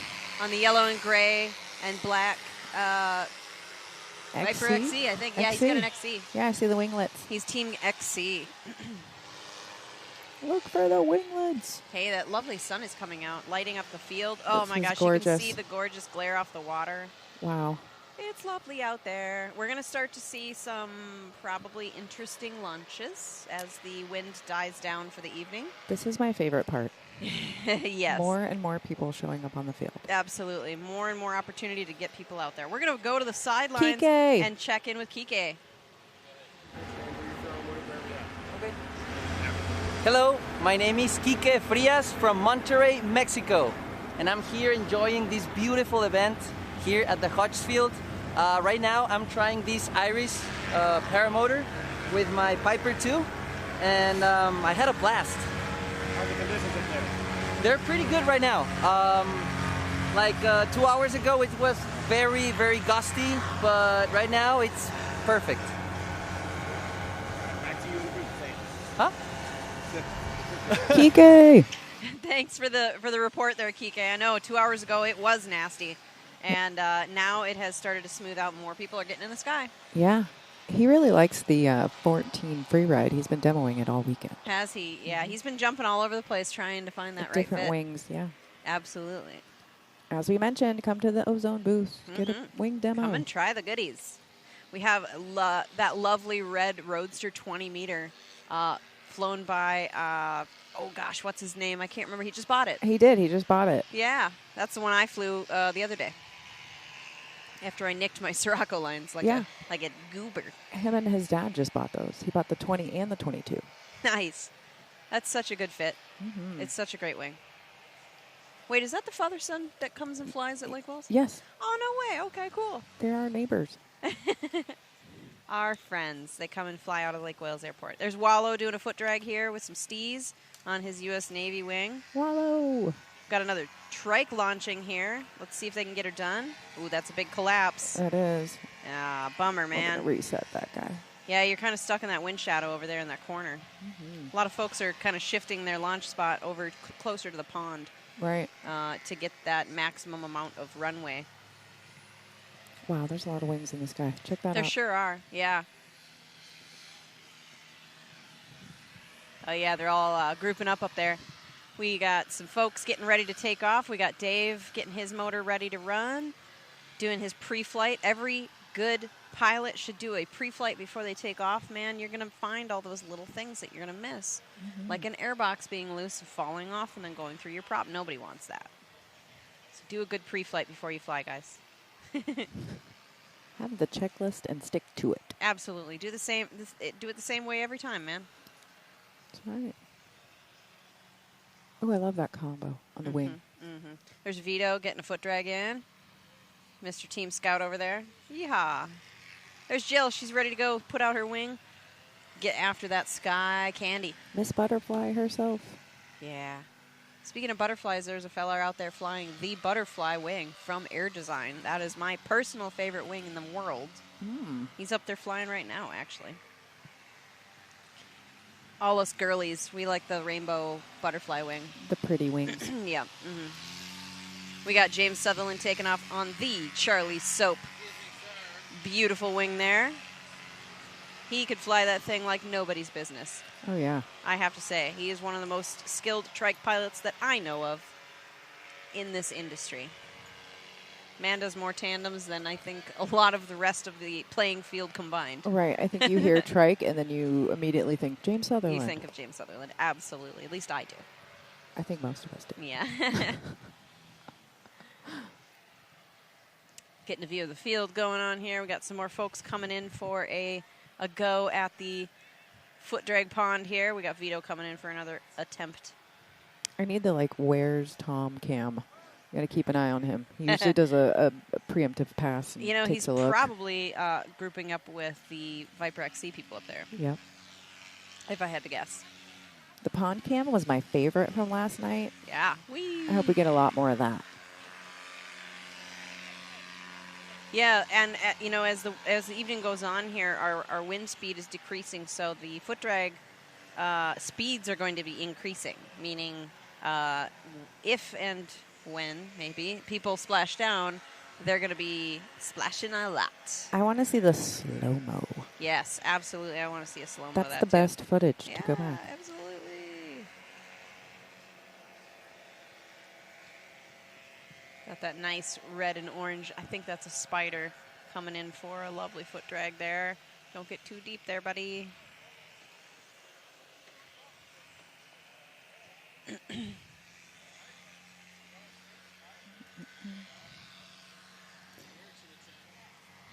Oh yeah, from the chat, somebody's talking about the nomadic trike winner. There we go. That's Mr. Keenan from Buffalo, New York, up there toward Niagara Falls area. Wait, was Keenan that one? No, Keenan did not win. Oh, you're talking about flying. Sorry, I was watching the stream there. I got confused. Yeah, I don't know who it is exactly who won the trike. I do know that the drawing had happened Right, at and 5 p.m. Right, and I think it was something small, like they bought a pair of socks and a sticker And or a sticker. something. Yep, sticker and a sock. So there you go. It doesn't And, matter how much you buy. Right. Your entry was the one. Absolutely. So congratulations. He's got the very last prototype of the nomadic before we went to retail. So woo! Can't wait to see that out there flying. All right, we have Miss Jillian readying her paramotor to go take off.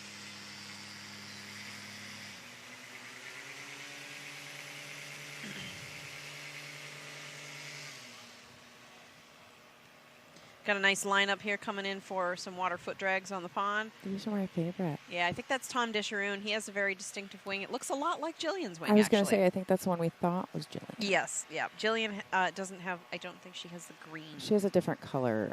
She's got the pink in the front. Well, looks like his is red. I think we're just about to see, actually, Miss Jillian with her launch. So we can make a wing comparison. Mm-hmm. Oh, she has the green in the front. Right. And then red. She has an opposite pattern, I think. Yep. To his. Cool. I think her winglets are pink. Yeah. All right. Jill's all ready to rock and roll.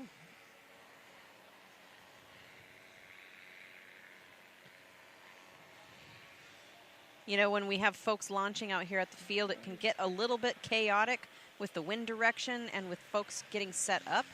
And Jillian executes a beautiful kind of a crosswind launch there where she brings the wing up in the direction of the wind and then has to turn downfield in order to take off safely. A skill that every pilot should have in their quiver. She makes it look effortless. Yeah.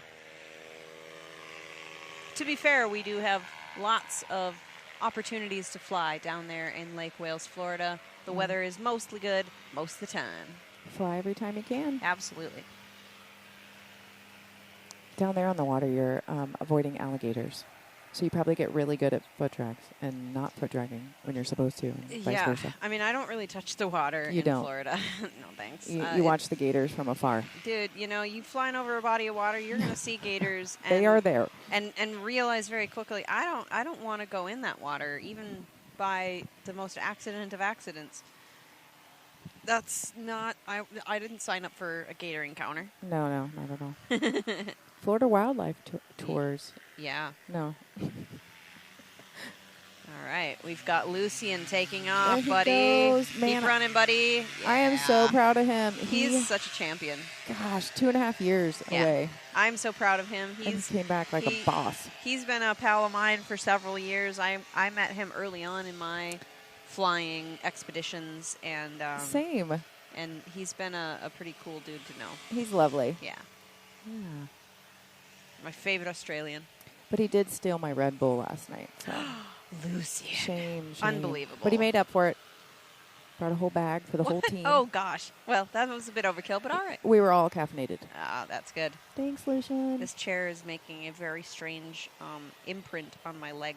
Uh-oh. Yeah, it's lovely. I see Hey, that. everybody. Hi, everybody. Hi. Hey. Welcome to the booth. Is that Brad Roper? He's landed. It is Brad Roper. It looks like he's getting ready to go up. Oh, he's okay. Clip into something. Oh, is that the what we're calling the TP, right? Yeah. The what? The TP. It's a plain white. It's a prototype. It's Kyle's wing. Oh, okay. Got you. The prototype icon. Yeah, the TP. The TP. The Yeah. slice of toilet paper. That's right. It is a machine. That thing's on the rails. Ooh. James loves that thing. He got to fly it. It's cool. Oh, all right. Come on, okay. Bradley. Work it out. Work it out. We got people coming in. Oh, we got Tom coming in on the pond. Oh, man. See, I knew it was going to happen. Yep. That foot's There he getting is. wet. We are watching with bated breath.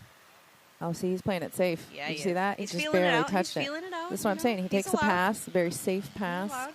Then he'll come back around and he'll get braver each time. They usually do. It's, you know, They test the usually odds, do. right?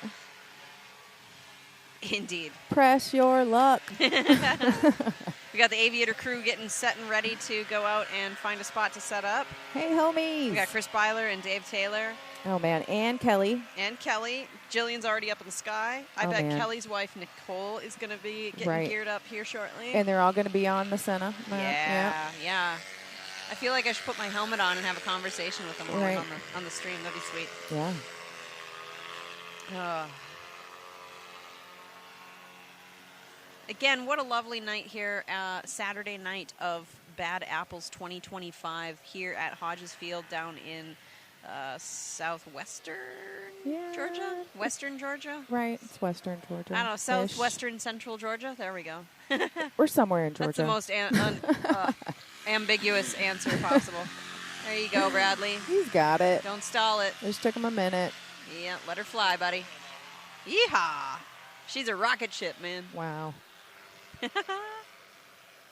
Got people hanging out by the water.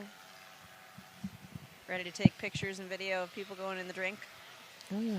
We shall see. Nice. That's, yeah, get it, Nikki. There she She's goes. getting ready. We've got Wallow and a nice little green link, too, flying back up over the pond there. Right. Got the custom wing. It's cool. Yeah, Wallow's got that blue navy wing. He's so fun. Yeah. Oh, my gosh. It's a David Taylor clone wing. Woo! Look at that. Dave's got a clone up there today. Mm-hmm. It almost looks like Pierce. Oh, I don't remember what Pierce drives. Nah, or flies. actually, no. He doesn't. He wants to come demo one. Ah, gotcha. All right, we got several folks laid out on the ground. The Whitney impersonator wing is getting ready. visiting the pond. Oh, yes, it is. And, oh, there they are. Oh, Hey. smoke machine. Uh-oh. They did not get the memo, apparently, They this did not. this day at the pilot briefing. You're not supposed to be laying smoke. No one look. No one look. So, yes, I would expect to see maybe some folks in the orange-green vests waving that feller along. Shout out to the Bad Apples staff, keeping them safe out there. Super duper shout out. Really big appreciation to everybody who is out here volunteering their time, keeping everybody safe, and making sure that everybody just has a good time. That's the key here. It's great work. Yeah, it's pretty wild. All right, we've got some aviators taking off here. We've got Kelly lined up and ready to rock and roll. I'm so excited. I love your team. I love our team. Seriously. Yeah. Here we go. We got Kelly on the launch here with his Sirocco 3 on his Fly Products machine Moster 185 with the steezy foot drag. The double foot drag. Yeah.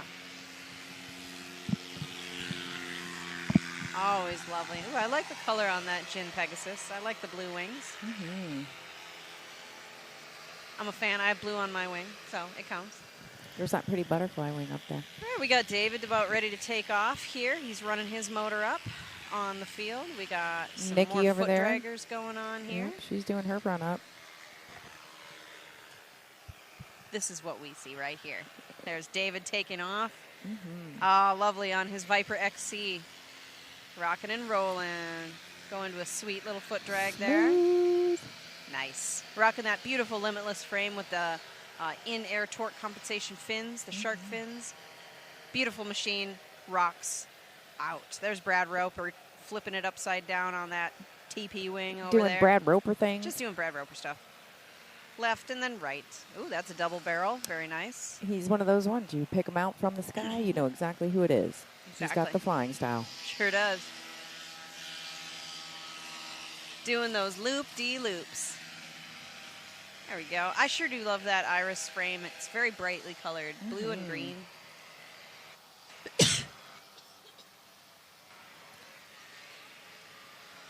Sorry, guys. I'm supposed to press and hold the cough button, not just press it. Did you just cough in my ear? I definitely did. It's just okay. cough in you. I'm here to share germs with the world.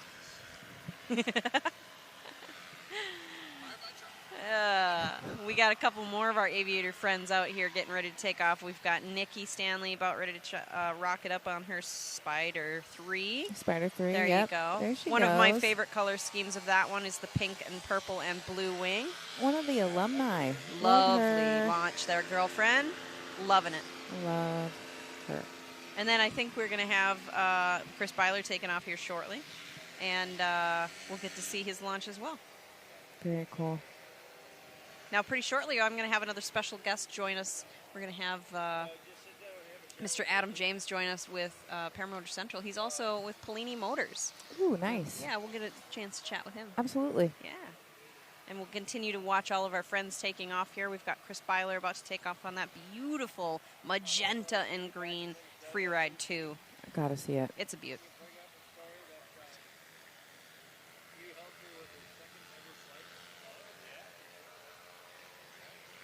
Just waiting for the okay. Yep, you gotta wait From the air boss. Wait for the green vest to say yes. There he goes. Beautiful launch there, Chris Byler. Oh yeah, keep on running. Don't sit down. Nice job, buddy, as always. Sweet. Getting those good launches in. Nice.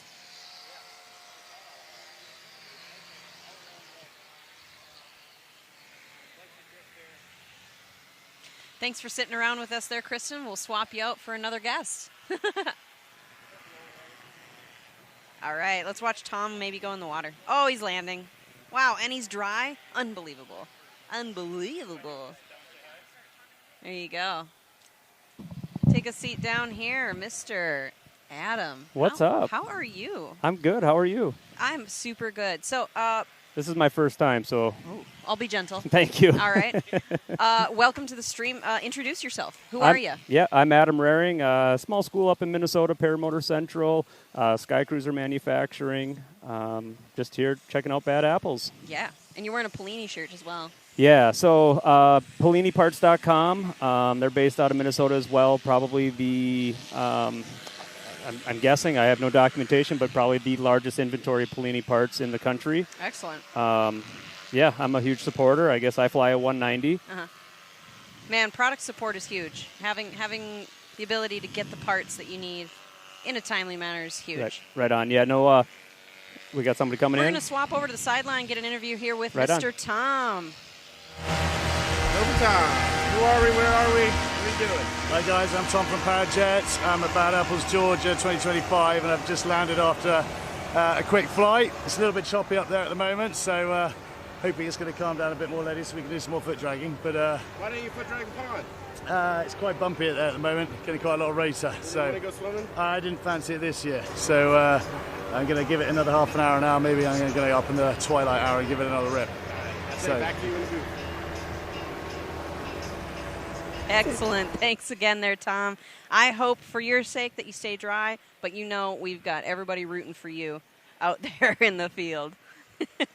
It's super hectic out there. You know, the weather's finally turning, and everybody wants to get up in the air for sure.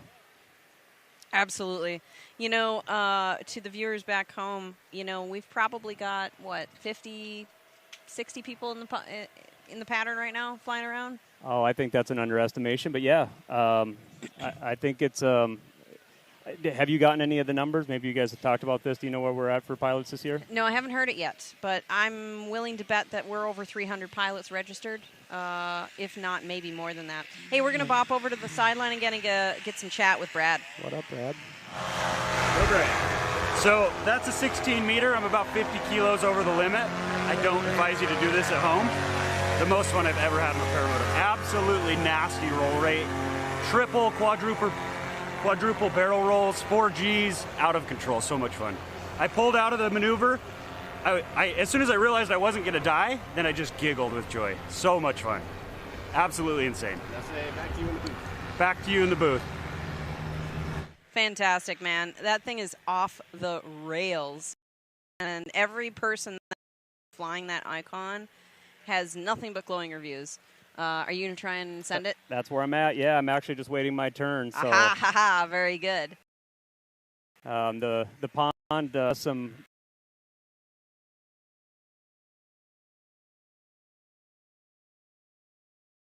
I have so far remained unscathed from the water on my prop. See, I don't know. You didn't go to the Southern Utah Fly-In, did you? I did not. No. Oh, yeah, man. I had a takeoff there where I was running uphill with a full tank of gas at 6,000 density altitude, and my prop got a little bit sandblasted. Oh, yeah. Let's just say. Yeah, no, for sure. Speaking of you launching, James and I were just reminiscing. Yeah. And being from Minnesota, and you back in the day, Minnesota gal, I remember when you were flying the top 80 still, right? Yep. Wasn't that your second flight up in Pelican Rapids or something like that? It was. No, Little Falls. You did the Little Falls fly-in. Oh, okay, yeah. And I got flights 2 and 3. See? Right there at the fly-in with this guy. It was so cool. But it's a core memory for sure to be able to bring it all around. And, man, I'm sitting right next to you at one of the biggest fly-ins at the country, and we get to talk about the same things. Hey, good people, man. That's what this is all about. Absolutely. Who'd have thought? Who'd have thought? Who'd have thought you'd like me this much to sit next to me? Dude, again? I mean, right. I've known this guy for all of the 7 years that I've been flying. Right on. And every year gets more interesting with you. Wow. But I don't run away the other No, direction. you sometimes add a little instigation to those ideas, for sure. You can't help but have a good time around these paramotors and these gathering of people. So Matt Minyard just did a pretty sweet foot drag across the camera here. Just a nasty foot drag launch, yep. I will say that man knows his way around a wing. He does. That he does. He's he has a lot of really good wing control skills. It's very impressive to watch. Oh, we have David Taylor coming in for a landing. That didn't take very long, so it must be absolute dog water up there. Well, again, it's such chaos here. You have so many pilots taking off and landing. It is bees around a beehive right now. Yeah. Yeah, and the amount of turbulence that you experience on a normal evening flying session like this, it's there. Yep. And then add, 60 other pilots flying around chewing up the air column. It definitely, it keeps you on your toes. For sure. Yeah. There's some sketchy takeoffs and some good pilots correcting. It's just fun to watch. Yeah. We're going to bounce over, I think, to the sideline maybe and chat with David Taylor. It looks like he's going to review his flight. Oh, wait, no, he's got his ears in. I know this. You know what? He's using those Paracoms from OBF, from Only Butt Fans. You cannot hear a darn thing on the outside. And that, honestly, is the best thing about them because it gives you ear protection. And I didn't have that for the first 2 years. So I got, tinnitus stuck in there. All right, we're going to bop back to Dave here. Once he unclips, I can see him. He's getting ready to chat. I think he's stalling. Yeah, he's definitely stalling. Yeah, oh, yeah. We all do that, man. We're so used to having Brennan in our face that we just ignore the camera now. And it just doesn't exist. He sees us. Yeah. We got Kelly walking it in there. Lovely job kiting it in. Yeah, here we go. Nice job kiting that thing in there. Don't drop it on the cameraman. Oh! Nice gift wrap. 10 out of 10. Good job there, Kelly.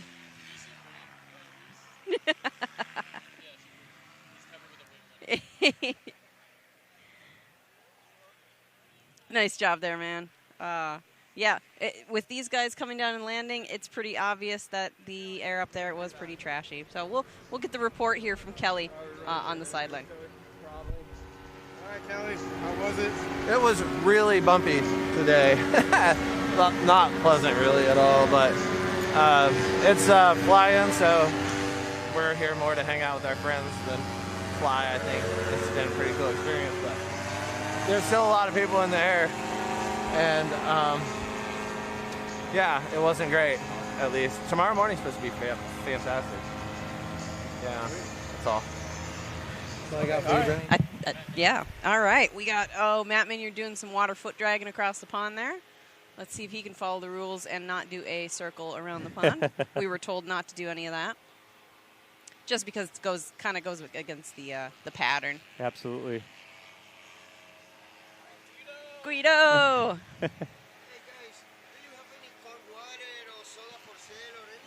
Kristen will get you hooked up. Very cool. We had a visit from Guido. He's one of the trike competitors who joined us in December at the Sunnyland Ranch for the Paramotor Stoll Classics. Oh. And he was one of the 3 trike competitors that competed. Very good show. No, excuse me, there were 4 trike competitors. I don't want to discount anybody. Yeah, it was a good time. Yeah, I just met him this weekend myself. He's camping over by us. Oh, cool. Super cool dude, yeah. Guido is a character. Yeah, for sure. Absolute That's character. A lot of fun. Like him and Cappy. Have you met Cappy yet? I don't think so. Oh, you know who he is. Okay. Yeah, absolutely. He's a trike pilot as well. Okay. And I'm surprised I have not seen him up flying here tonight, but he must be busy doing other things. All right, Matt's back at it on the foot drag machine over there. Just turning across that water surface on that. Is that the Piper? It is the Piper 2, I Piper believe. 2. He loves that thing. Yep. That's the one he was out there kiting on a one wheel. Oh, yeah. One wheel. And then on the Suron. Yeah. With Vito. Yeah. Oh, yeah, that was entertaining.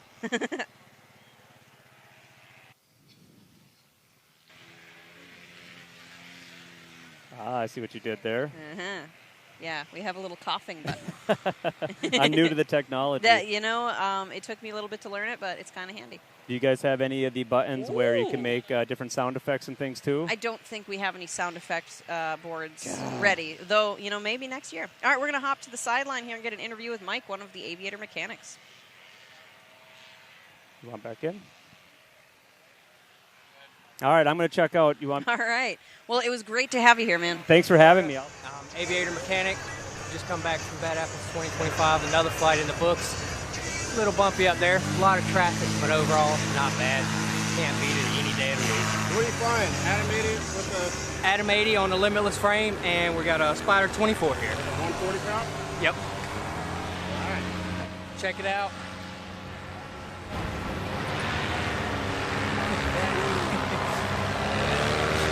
All right. Thanks for checking in there, Mike. Checking in on the chat here. It looks like Cappy's a few miles out to the east tracing the Bad Apples thing. Also, he's doing the Gaggle obstacle course task right now. That's really good. I'm looking forward to doing that here potentially tomorrow because it's something fun to do. We're going to bounce to the sideline and check in with Sandy over here. How's it going? Yep. Hi, I'm Sandy Gaskins, Bad Apple number 65, plus I'm Bubbles. And right now it's Saturday night at the Bad Apples Fly-In. This is what we're looking like. You having fun? So much fun. It's a beautiful night. Turned out great. Good sunset. We're going to give away a lot of money this year. This was the highest number count we've ever had by far. We'll announce it in about an hour. But we're going to be able to donate to a lot of really great charities. So I'm really excited for this. Say back to you in the booth. Oh, back to you in the booth. Aw, Sandy barely has any voice left. Good old Sandy. You know what? Every year she does so much work here, and she loses her voice usually halfway through. Every year, and then you make sure she's got some hot tea. Yeah, honey. we Gotta take care of her. We need to take care of that girl. Oh, yeah. She did a great job organizing this year. Incredible job. She is an absolute champion and tenacious. She gets things done and makes the event turn out so well for so many people. You never hear bad things about the Bad Apples event, and definitely not with Sandy's name in the same. Miss Bubbles herself. Same sentence. Yes, Miss Bubbles. Miss Sassy Bubbles. Miss Sassy. All right, we've got our pal. Where we Let's at? see. Where we Brad's going to take the white He's going icon again. Yeah, He's looks going like again. it. He had to get a little bit of a chat with, I think, Naveed. I think so. And Kyle there. Yeah. And then he's going up to do something else with it.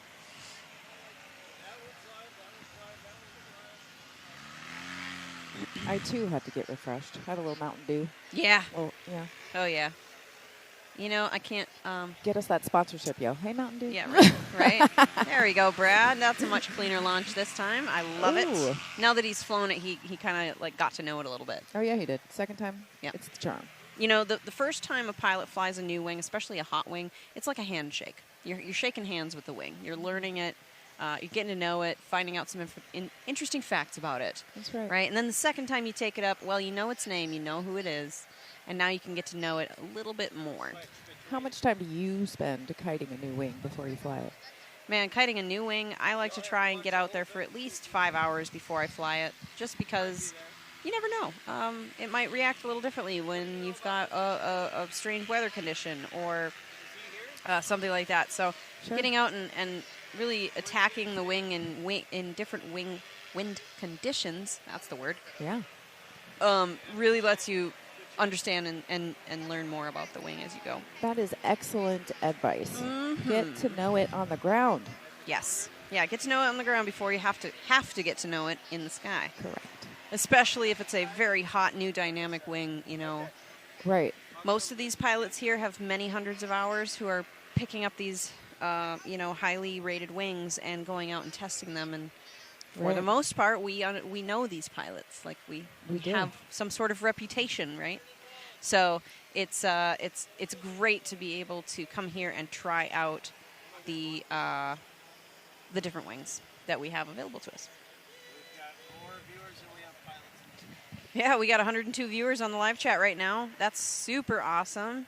You guys are doing great. Be sure to like and comment here in the chat Howdy, as howdy. you're watching. Give us those little heart reacts and whatever the button is on the old YouTubes there. And yeah. show us some love. That's right. We love doing this. This is an absolute blast. And we don't get paid to do this. This is like just for fun. This is passion. This project, is a man. passion project, Yeah. absolutely. Doesn't feel like work ever. No, it really doesn't. I just get to hang out here with a bunch of friends and talk with them and maybe teach somebody something new. Right. And maybe learn something new that somebody has to say. Absolutely.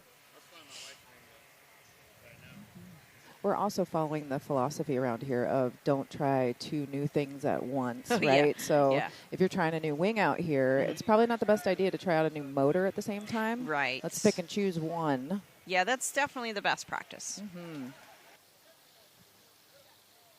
Got to stay familiar with your equipment, and there's a lot going on while we're flying. So. Yeah. Okay, that must be the son then on the 20, and then the dad's going to be on the 22? Yes. Nice. Father and son duo That's heading home with those Roadster 4s. Oh, they're going to love it. Oh, man, they're great. Yeah. The winglets, I'm telling you. Yeah, it's pretty sweet. Ozone knows what they're doing. I've flown the 20 and the 22, and I really like the quality of it. All right, we're going to jump to the sideline and check in with Matt Minyard. Matt, how's it going out there? Hey, I'm Matt Minyard. I'm from Louisiana, and I'm having a whole lot of fun here at the fly-in. Water skiing and turning. Woo, woo, woo, woo. Anything else going on up there? Doing some acrobatics? Yeah, a little bit of acro, a little bit of cloud surfing. Beautiful clouds right now. Oh, yeah. Loving it. Matt Minyard, Keeping it real out there on the Keeping it field. real. Water skiing his way across the pond. Absolute Oh, yeah. blast. You know, you can't not foot drag this thing. No. It's a real attempt. It like calls your name, right? Like, Yeah. Oh, yeah. It's sitting there. You're flying around in the sky, and it's just saying, hey, Whitney, come down. The see surface me." is nice and smooth. There's definitely no rotor. You should just come down here and touch it with your foot. And then you get a big splash because Right. you hit somebody else's wake turbulence or something silly like that. Yeah, don't do that. No. Nope. That's awesome. Look at the sky right now. It is gorgeous. It's really really lovely out there. That setting sun Oh, is yeah. there. It is. There's the butterfly Oh, wing. the butterfly. The one and only Air Design Man. Ramaflex butterfly. It There's looks like so good. there's like a dozen of them out there. Yeah. Like maybe a dozen. Right. I mean, in the it's world. The butterfly look, but it's like that stained glass kind of thing Yes. happening. It's Rainbow just stained glass butterfly. It's visually amazing. And I want one. dynamic. It's So, fantastic. you know, Air Design, if you're listening and you feel generous and or you just are like, hey, I want to get this really cool wing that has been on the roster forever into the hands of somebody prominent and cool, send me a message. Oh, Hook me yeah. up, Air Design. Right? Send our pilots some wings. I got brand loyalty to the people who give me things. Oh, hey, I'll give you lots of things. Hey, I got that Limitless and I'm loyal. All right. Oh, look. Hey, we got a foot lunch tandem going on here on that big old blue Have you done wing. that? No, I have not personally done a foot launch tandem nor gone on one. Oh, snap. In the chat, it's Evan from Australia. Yo, what's up? Good day, Evan. We What's miss up, you mate? so much. We miss you like crazy. I hear that he had a fly-in down there at his field, and That's it was fantastic. successful. He I had am a good so time. glad to hear that. Yeah. Evan, you're welcome anytime. Yeah. Oh, there goes Matt Minyard. He's off on the loose again. My Gonna go God. wash his feet some more.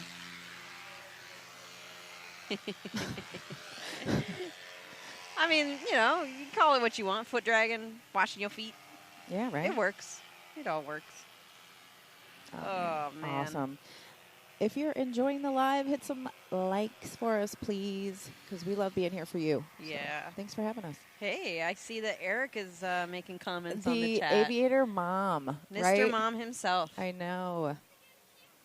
Long time.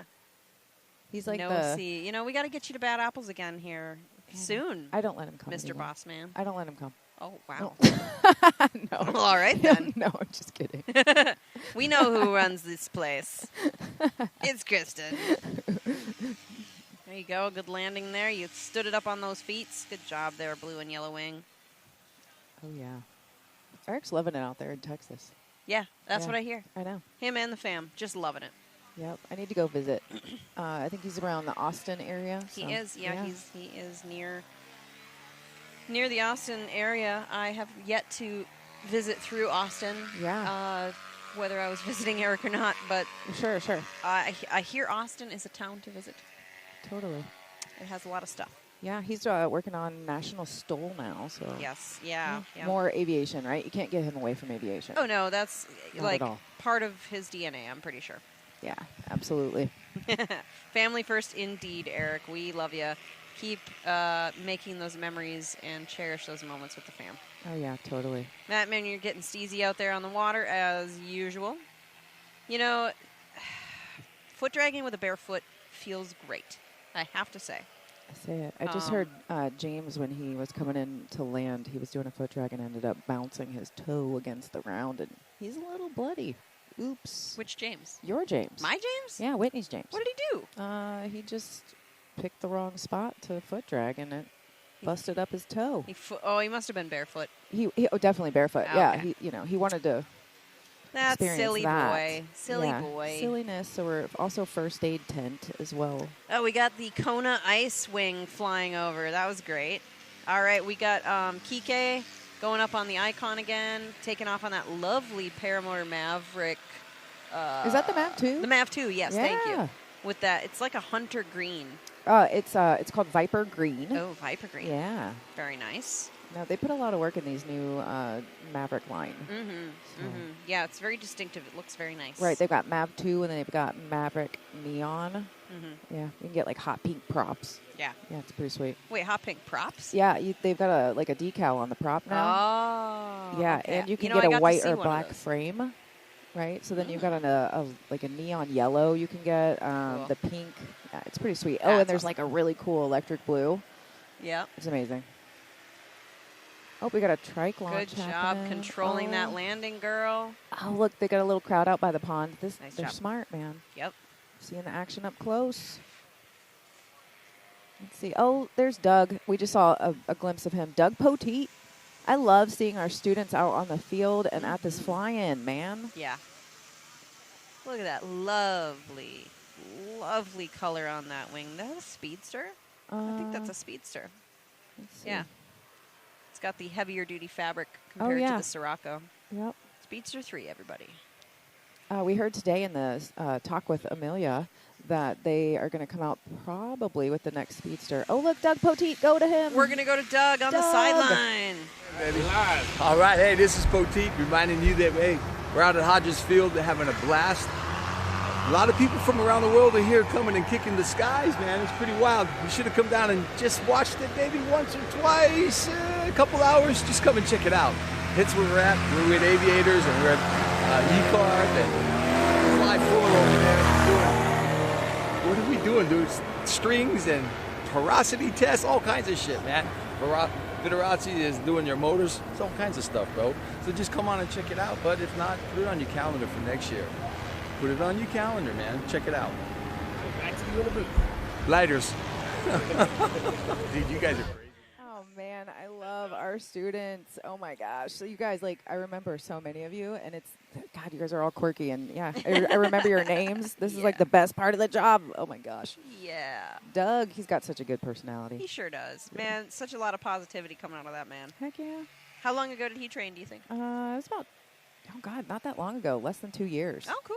Yeah. Excellent. We love to see all of our former and current students coming out here. Yeah. I've seen so many folks coming up to the booth and chatting with us, all of us so instructors, nice. like, hey, man, how's it going? Haven't seen you in 6 months or 2 Yeah. years. Yeah. I was chatting with a student today who trained in 2020. Wow. Yeah.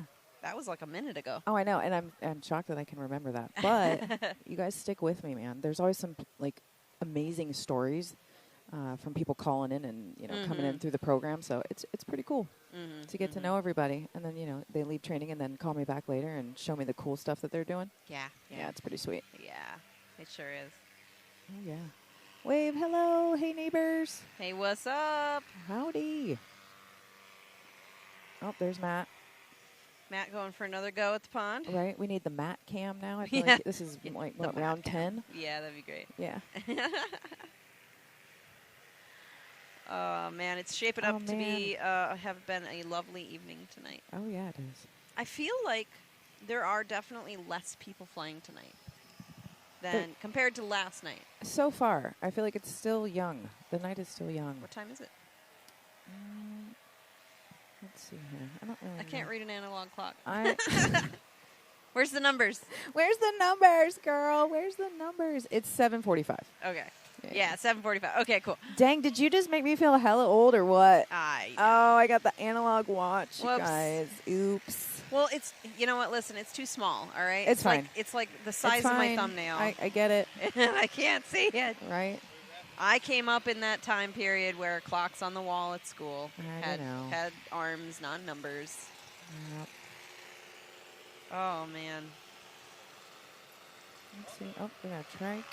Here we go. We're looking at the flight line. There's lots. Yeah, there are lots of spectators. Yeah, there's a ton of folks watching this tonight, and I know lots of folks showed up just as spectators. Heard the event was going on, wanted to come out and see it. It's a great event because we don't charge the spectators to come out here. We just want you to be safe and enjoy the show, and you know, maybe spark some interest in yourself in maybe coming and joining us in the sky. Yeah. Whether that's on a tandem or by yourself, actually going out and flying. Right, right.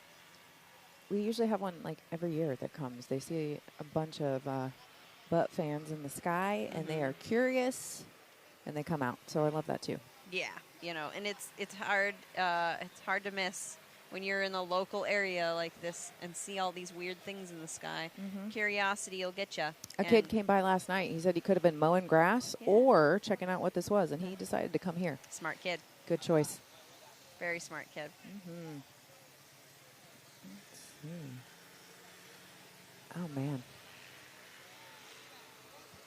Looks like the emergency vehicle's getting off the field. He checked in with that ITV wing that kind of had a hard little frontal landing there. There's Right, just making sure we're okay. Is Luthien still up in the sky? Has he come down and landed yet? I haven't seen him yet. I hope he has a nice successful landing. Yep. Is this Trike flirting with the pond? Oh, no. He's No. about to take off. I was like, wait. I need the visual here. I was like, oh, Yeah, no. they're this landing in that doesn't- one, this I doesn't think. look great. All right, Oh, Johnson Q is coming up. Johnson. He's jamming to some tunes. Oh, heck yeah. He's got that Aries 260. That machine is a monster of a motor. Right, that current thing for him. It's 2.6 liters. Like, oh, my God. It's 47 horses Woo. under that belt. It is insane, and he's got handling it so that he can do pylon racing. Right. Right, over there in Spain, in Bornos. Exactly. And he's done several of those events now, and he is getting better and better at the whole pylon racing thing. They're going every year. Yeah, he's going several times a year, actually. Oh, yeah. To go and practice. They're getting a team together, which is cool. It's nice to see that. You know, like out of the our States. Our classic competition here that we did. There was Carlos. Oops, we missed Carlos said hello and bye-bye. He said hello and goodbye. He makes our frames for us, makes our limitless frames. Thanks, Carlos. You're dope. Yep, you're super dope. Oh, yeah. Oh, are we talking? Yeah, heck yeah. Whee. Here we go. Whee! That's my buddy Adam. Landing the icon there. He does like BGD wings, too, so he's not, it's not a surprise to fly this particular wing.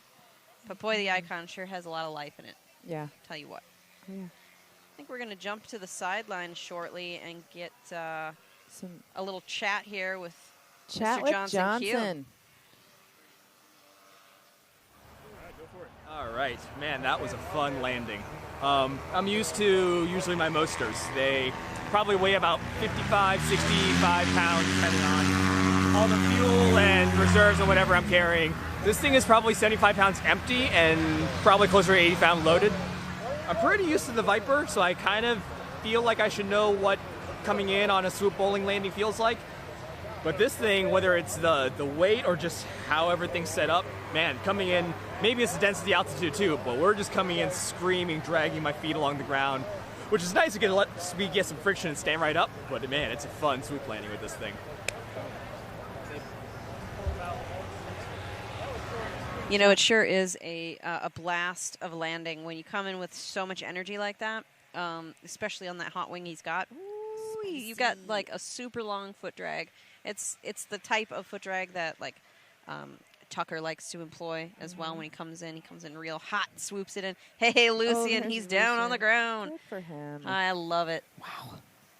I am Team Lucian at this event. Just a good dude. Yeah, he's a Yeah. good dude. Yeah. And Johnson's always got that good commentary. Mm-hmm, You know, he's gonna like break down all the gear for you, be, like very technical. Yeah, got that tandem taken off again on that Niviuk wing. Yeah. All sorts of people out here today, man. Okay, it's getting busier again. A little bit. Little bit. Yeah, you know, you have a look out to the east, and there's several people up there hovering around, enjoying the pattern flying. Right. I'm thinking people are over there at the barbecue truck getting their free barbecue plates for the night. Oh, there's free barbecue. That was the thing. Oh, I missed that. Oops. I paid for my Sorry, barbecue. I didn't mean to say it then out loud. It's okay. You know what? I'll support the barbecue truck. It doesn't matter. You missed the free dinner. You know what? I've been pretty bad at this event reading the schedule because I missed. I've been like 1.5 minutes late to everything. Like I was practicing for the kiting war. And I got hot. I had to go back under the canopy, and then like that moment, we're starting the kiting wars, and so I missed it. And then the group picture was today, and I got a message, hey, the group picture is happening. Oh, okay, I'll be there in a minute. Nope, missed that because it was starting to rain. It did start to rain. They did it really quickly, so we're hoping they do it another go. Yeah, let's hopefully check it out. so. What's going on over at the pond? We're going in for a little foot drag action there. Is that Keenan? I think that might be Keenan. Maybe. Like that wing. Yeah. You sold it to him. I know I did. Oh, that wasn't Keenan. No. That was a Parajet. He's got a Limitless. He sure does. Team Limitless, gang, gang. Woo, woo. What are you doing, Piper 2? Why are you turning around there? Oh, it's a Wasabi, I see. Okay. You're just going against the pattern there, Broseph. He'll get it. Maybe. They'll get it, or they won't. We'll see. Matt Maynard That's again. okay. This is round 15. Yeah, 15 or 20. Yeah, the Matt Cam over here. Right? He needs like a honorary award for that or something. How many passes by the pond? Is Tom still flying? No, he is landed. He Okay. is dry. Oh. Okay. Yeah. He's going to attempt it again. You Don't think think? he won't. Oh, yeah. I might. Unless he's really playing it safe this year. Hey, he said he didn't want to be.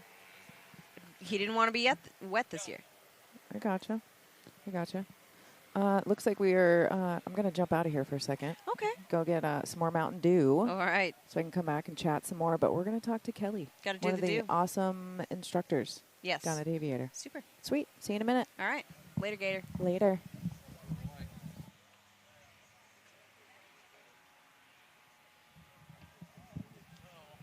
Man, I like that pink wing. Hi, Kelly. Hi.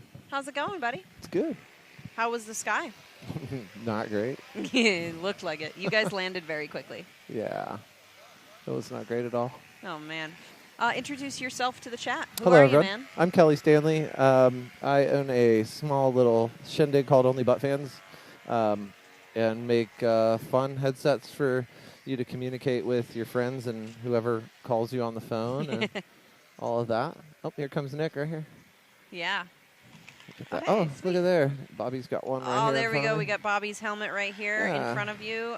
This thing is a beast of a headset. Indeed. I appreciate the kind words. Yeah, this is Bobby's. He's had his for a really long time. He actually has custom molds on his monitors, in-ear monitors. They're pretty slick. Why would people do that? So, 'Cause, like, I have the earbuds, but they just are like what you get on the AirPods, right? That goes in the ear. yeah, the idea behind these would be to get a better seal around your ear. They're a little more expensive of an option because you actually have to go to an audiologist and have a mold done and do all of that. But at the end of the day, the most logical for your hearing is some molded IEMs. I have a do-it-yourself mold on mine. Nice. And that's kind of the way to go. But having those 2 layers of hearing protection is probably the most important part, no matter what earbud or earbud style you go with. We got Matt Minyard doing back-to-back wingtip drags here on the water. That's pretty wild. Getting full sendy on it. Yeah. Typical Matt Minyard behaviors. If you've ever seen Matt Minyard videos where he's at like a fly-in or something, he does. He shows up a little, all his skills. Yes, very talented all around. Very talented fellow. Good with glider control, just in general. Yeah. Yeah, we were saying his praises earlier with his one-wheel kiting and Suron kiting. Yeah. Yeah, I've never actually even tried that, but I can't assume that it's easy to do. No, if it was easy, more people would do it, right? That is how it would be. Yeah. Well, it looks like Woody's landing downwind, kiting it downwind. Oh, yeah. Oh, it looks He like our came wind across. direction has basically totally shifted. Now it's like straight out of the north, if it is at all. Yeah. It has calmed down quite a bit. The smoke that the few people are out there are laying it down. We're going to bop over to the sidelines here, check in with Miss Nikki Stanley, your sweetie pie. Oh. Hi, I'm Nikki. We're at Bad Apples 2025 out here flying, creating havoc. No, everyone's safe. It's great. We're having lots of fun. Just landed for an evening flight on Saturday. One more day. It's been great so far. Storms have stayed away. Winds have been great. So lots of flying, as you can see. And yeah, I'm calling it a night, but that doesn't mean no one else isn't. So they can all have fun. See you tomorrow. Thank you, Nikki. Yeah. I'm so glad you had a good flight. Yeah. I'm only a little jealous. Wait, did she get a new helmet too? Oh. Oh, yeah, she's got the Hendrix. She's actually the only one that has the Hendrix. I like it. I like that one.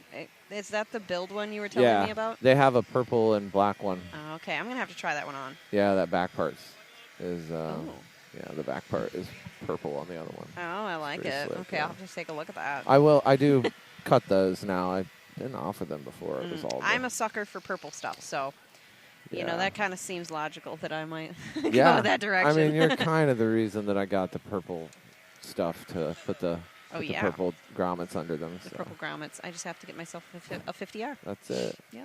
Or an RT1. Either or. One of them one of them new ones, or we can all get on 3.0 then. Yeah, and as usual, I'm like the straggler at the end with the basic. That's all right. The basic stuff, but that's fine. Yeah, we come back and hang out with you. Yeah. If you guys aren't familiar, there's a new update, and there's Mesh 3.0 and Mesh 2.0, and if you got an older system, you're on 2.0. So we all have to go back to the 2.0 while we fly with Lit. Yep.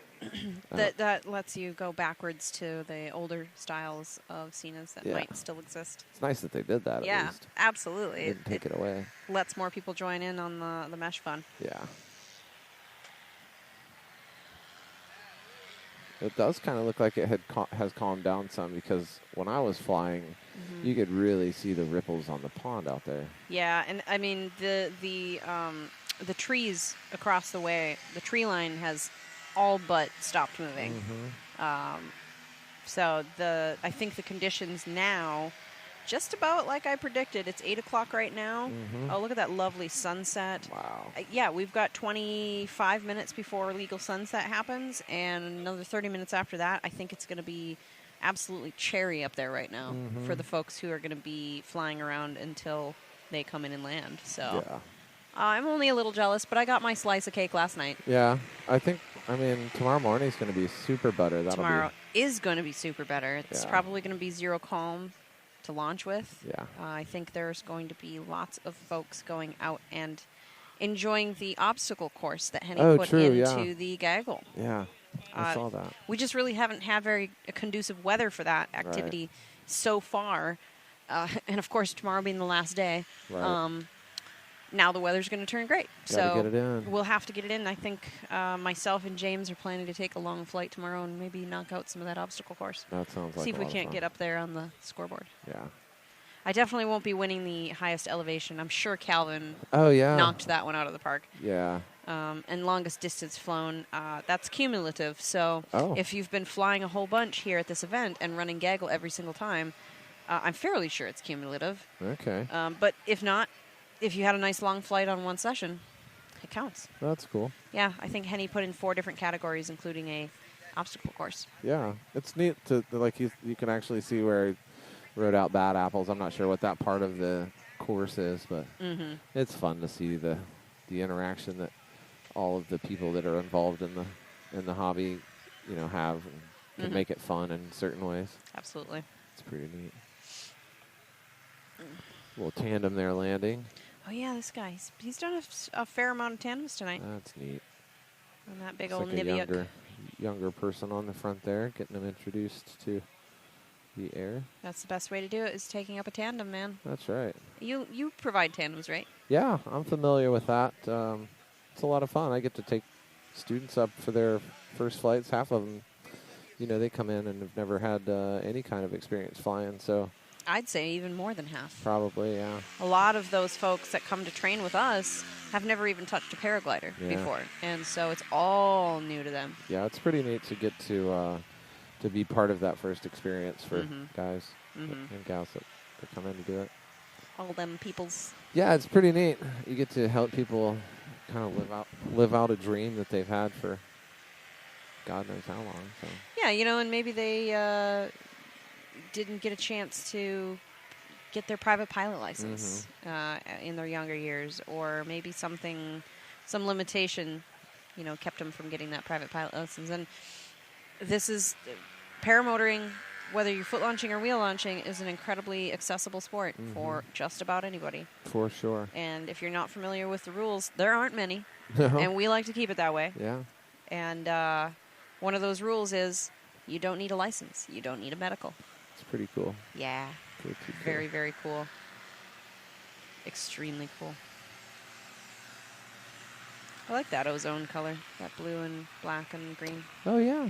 That's a pretty cool Comes combo. Matt for a slide-in landing. He's about out of fuel, so that's probably a good idea to land. Nice little trike landing there on that APCO F5 with the funny little dorsal fin. But it sure does provide a lot of roll stability. Yeah, that's pretty cool. It looks silly, but it does the job. Yeah. Little shark fin in the middle. Yeah. There you go. Nice little foot drag going on out there. I think that is Keenan there. Yeah, Keenan and Brad Roper, I think. Yeah, Brad going after him.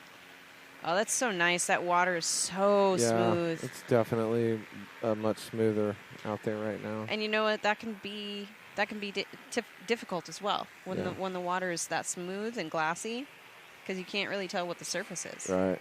Or where that surface is. Yeah. So you accidentally go a little too deep in the water, or you think you're about to foot drag and you're a foot off the water surface. Yeah. It'll get ya. It will get you. There's Emmy on that really pretty iris frame. Adam 80 with the green swing arms. Oh, yeah. Absolute beaut. Emmy, she represents Ozone. She is here on behalf of Ozone. She's one of their primary wing developers, testers, marketers, etc. Sounds fun. Yes, Miss Ozone herself. Pretty cool thing to be. Dude, right? Being an instructor is a pretty cool thing to be. I would agree with that. Yeah. Actually. I feel very privileged to be able to say I am an instructor. And No you doubt. too. And I get to teach with you. Yeah, that's pretty cool. I'm going down for a class right after this. Yeah, that starts up in a week or so, right? Yeah. It'll be fun. Start of the hot season down there in Florida. No doubt. Thank goodness for that air conditioner. Oh, my goodness, yes. Oh, we have ourselves a foot launch taking off, foot launch tandem taking off. We'll see if we sweet. can get a camera on that one.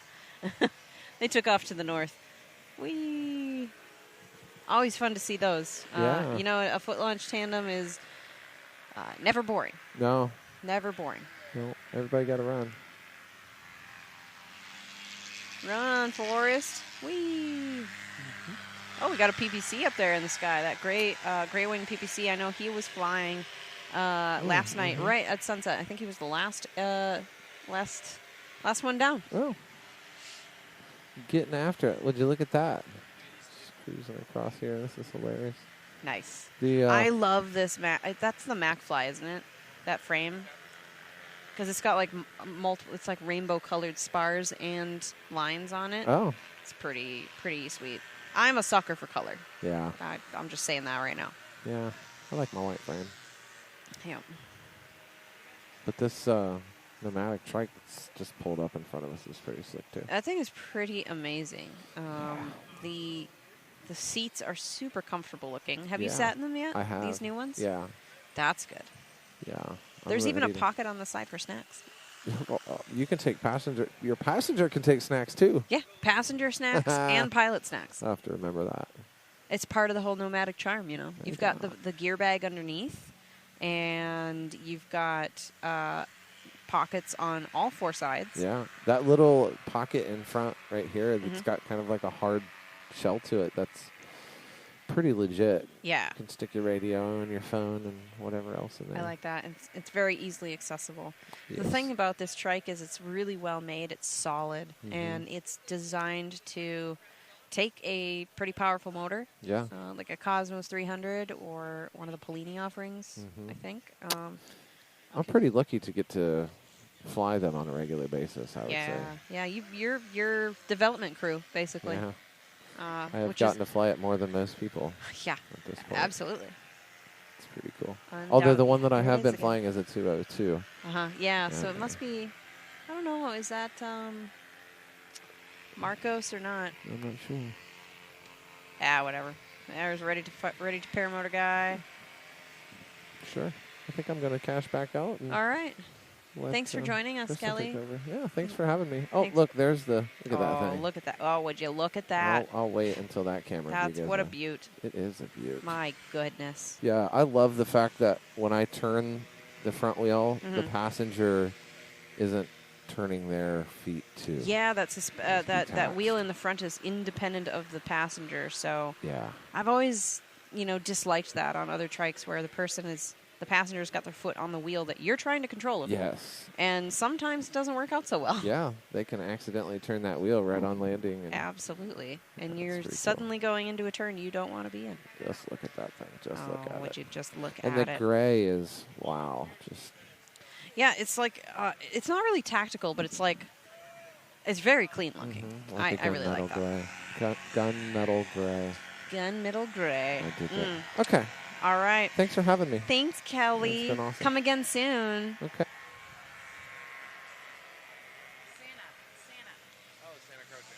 Hey, we've got Chris Santa Croce here. Wow, that's exciting. We're going to try and get him on camera here to join us and chat. Mr. Santa Croce. How we doing? Welcome. How are you? Great. Welcome to Bad Apples. Have you been here before? No, it's my very first time. Oh, my gosh. Yeah, I'm psyched. That is, we're excited to have you. Yeah. What a treat. Totally. Have you, did you just get here? I did. Oh, gosh. Yeah, I was at home, and the weather's been good all week, and we have a lot of people in town. We're all busy. And then I looked at the weather, and I was like, oh, man, it's bad. It's really bad in Utah. I was like, you guys, I'm out. See you later. The coach is going to be gone, but I just literally got into Atlanta at 1:45 and then drove here, and then tomorrow I'm out at like 8 and Oh be my home gosh. by 10. That's a crash and dash. Yeah, but it's already worth it. I saw so many smiley faces, and I already had a flight, and so super. mind is already blown. Well, then, Yeah. you checked all the boxes. Yeah. Introduce yourself for those Sure. at home who don't know who you are.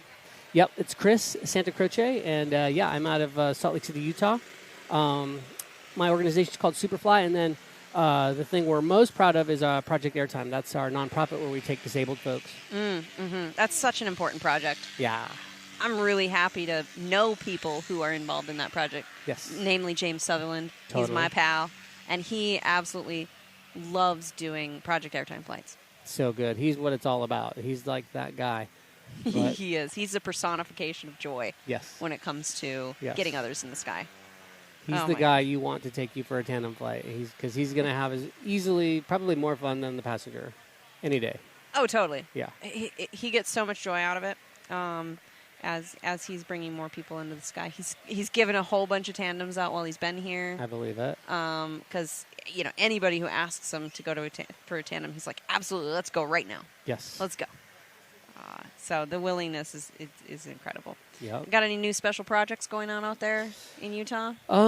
Nothing too special. We're just busy as can be whenever it's the season, and we just get such a huge variety of folks. We have like people there who are learning how to motor, and then we have Project Airtime people, and we have normal students, and our lesson program is a lifetime program. So we have people who come back from 5 years, 10 years. I've been at this for 34 years. I've been giving out the lifetime programs for I don't know how many of those decades. So the numbers are kind of staggering at this point. The number of people that are in our flock. And then when you think about some of the other details, like how many High Adventure Beamer 3 reserves have we sold over the years? And then every one of those needs to be repacked, and we're like one of the only places that does it. It's like our world is pretty full with taking care of the things at this point. But, yeah, I'm trying to think. This year is cool because, over the years we've had wheelchair user friends that lived in town and that were flying with us daily. And so right now we have another guy from Texas who just moved to Utah just to fly all the time. His name is Wes at Boss Beach Rentals on Instagram guy, and he's great, and he's what we're all about. Awesome. And it just so happens when you have a person there every day who's a wheelchair user who's flying, it lifts up the whole community. And then it also, when wheelchair users show up, and this is the real magic, when they show up, they feel like they're absolutely in the right place. Yeah. And when they see Wes flying on his own, even if they just came for a tandem and they never dreamt that they could fly on their own, they see Wes fly. And so that's a really cool thing that's happening this year. And then we'll have scholarships for a few folks that we'll pay for them to come from out of town and spend time with us. And they'll learn how to fly. In fact, 2 friends are coming in early June from Canada. Oh. And, they're folks that we're already familiar with, and they've already made a little start. But we'll spend June just making them into way above average pilots with wheels. And Excellent. Yeah. That's awesome. That work is so important. And getting folks who are wheelchair users out there and realizing you definitely can paraglide. Yes. And paramotor. Paramotor. It's all available to you guys. It's amazing. Yes. To see that happen. So Yep. keep we at it. We got a message today from our boy Brendan in Brendan Doyle in the Central Valley of California. He got his first 70-mile free flight. Wow. No motor. Wow. Yesterday, and he sent the track for it. And That's exciting. Yeah, some of these guys are ending up really good. We were in Colombia this year with 17 wheelchair users in Pio de Chinche. Wow. And they had the first ever event, cross-country event for those guys. And Brendan actually won. And one of our guys got second and third. No, I think a Swiss guy got second, and then one of our guys got third. Anyway. Wow. It's pretty cool for them to have a venue where they can go and do their thing. Absolutely it is. My gosh. Well, man, it's such a treat to have you here, Yeah. Chris. I won't hold you up too No long. I'm worries, sure there's no worries. lots of folks to visit. Yeah, and also there's bugs here. There of are bugs. lots of gnats. Welcome to Yes. Georgia. Yeah. Are you going to keep it rolling here, or is this it? Oh, yeah, we're going to keep rolling until people aren't flying anymore. We'll probably Okay. go till right about sunset. Love it. And well, actually, it's sunset now. But it's, you know, people were flying past legal last night, and then... Well, they must not have had their watches set just no, right. but they Probably did just have their bad watch strobes. adjustment. They were good Oh, good. strobe users over here. Yeah. Well, it's an amazing world we're in with all this paramotor flying going on. Mhm. And Absolutely. So thanks for all you do. Thank We you, appreciate Chris. you. Always a pleasure to Yeah, have you. super psyched. Take care, man. Okay. I'll take your headset. Thank you. We'll see you on the hill. Oh, my gosh. What a treat to have Chris Santacroce come and visit at our booth.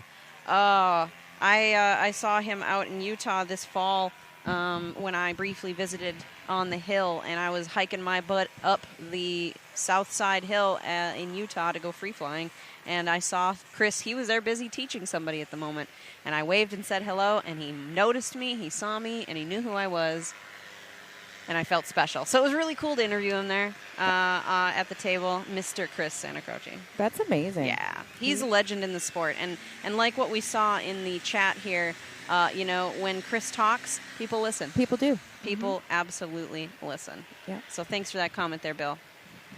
Fantastic. Look, it's picking up again. Oh, wait, Yes, there's it the is. winter mute with her fancy footwork. Oh yeah, she's flying alongside that white and blue. Oh, yeah, that's like the Viper 6.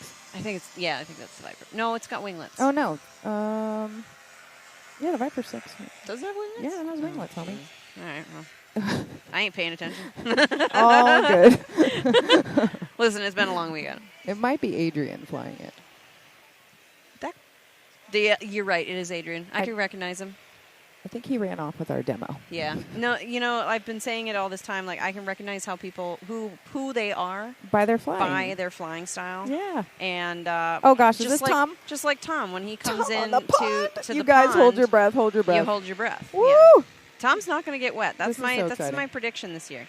Hi, He's Wendy. refined his style, and he is prepared to not get wet this year. Oh man, he's trying to save face. Yeah, he honestly is not as exciting. He's We're got a gonna be reputation. The man has stickers made, right? Because of his swimming activities. All right. He's legendary.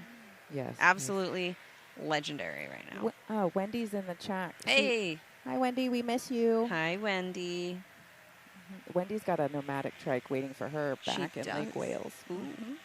Is there a custom color? Oh, of course, and I bet you can tell me what it is. Let me guess. It's green and purple. Oh, you are exactly right. Oh, imagine that. That's awesome. We love Wendy. We miss So you much. this year. But we're flying in spirit with you. Yes.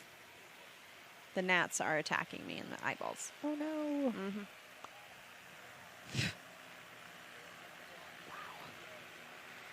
Yeah, we got Brad So Roper many and somebody wings. else up there. I love this. Just look up hanging in the out. sky. Oh, yeah. Little sky fleas. You can't see them under a tent. Whee! Lean forward. Nice foot drag. Very nice foot drag there.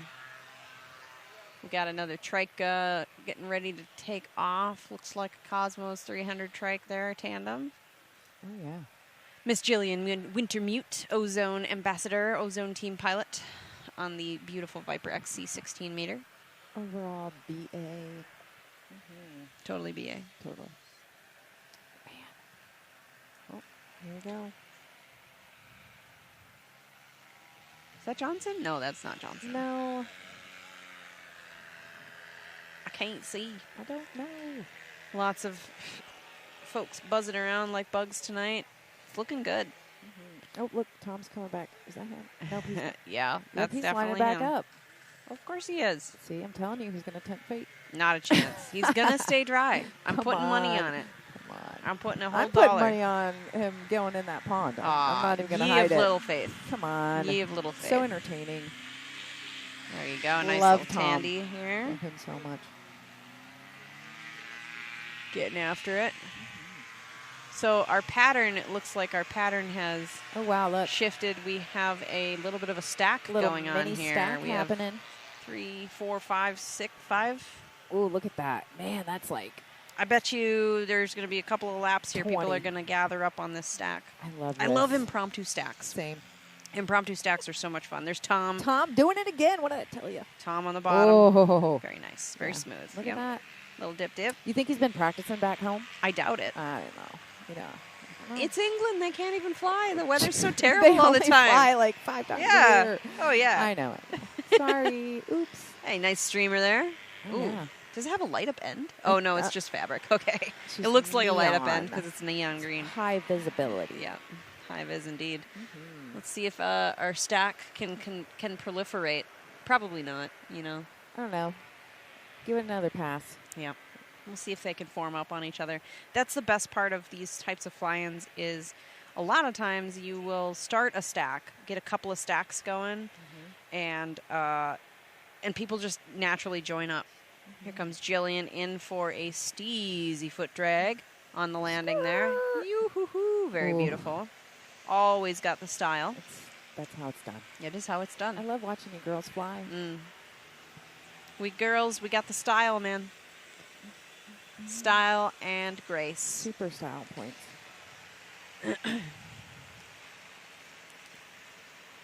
More foot drag contenders here on the Mac Para. Right down the middle of the... Going towards that the wasn't a pond Mac Para, cam. that's a Roadster. Jeez, That I'm was a blind. Roadster.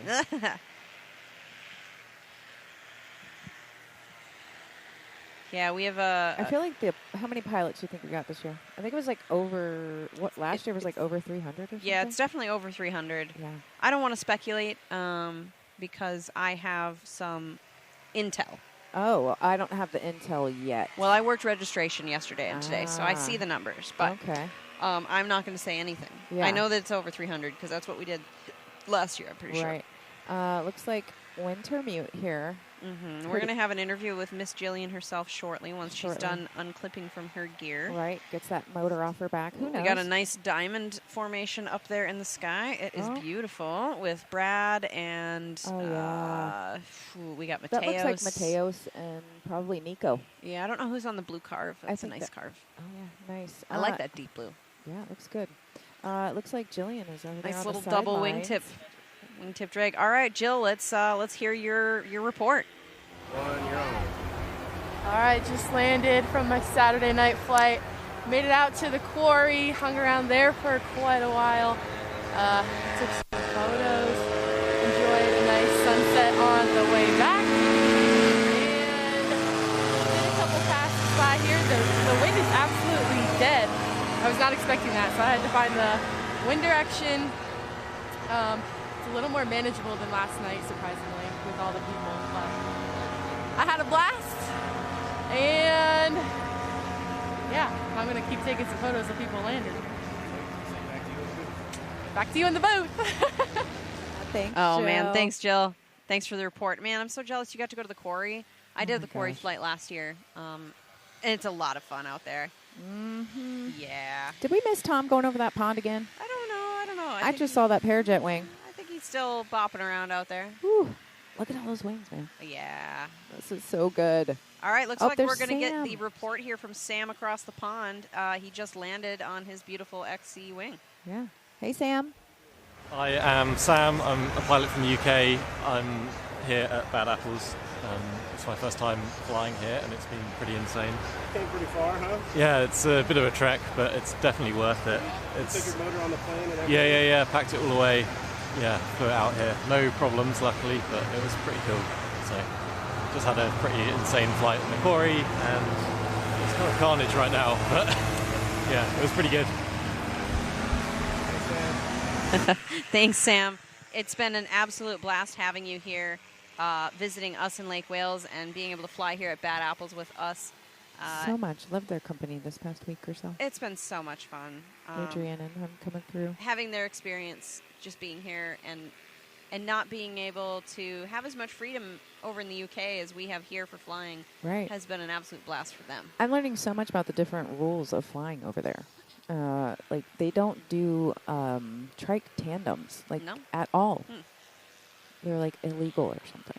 Well, you know, it is a totally different country, so I Yeah. can see how that is, I mean, we had to fight for it here in the country. True story, but I know Adrian was talking about how much he was looking forward to getting to go on a tandem because of that. He only does foot launch tandems. Right. Remember we were talking about that? Have you ever done one? I haven't. They kind of, I don't know. I've never done a foot launch tandem before. They seem like a lot. Yeah. Yeah. You know, it's... I feel like the pilot... There's a lot going on. Right. They're making sure that your passenger is doing what you're supposed to do. Yeah, exactly. Looks like we're going to have a lovely pass-by with several pilots. Oh, yeah. We've got an American flag flying around.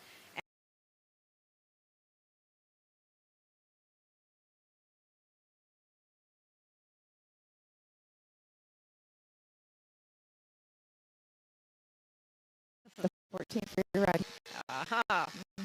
Take it home. Seeing all the smiley faces and just the good energy. We got Kike and Dimitri.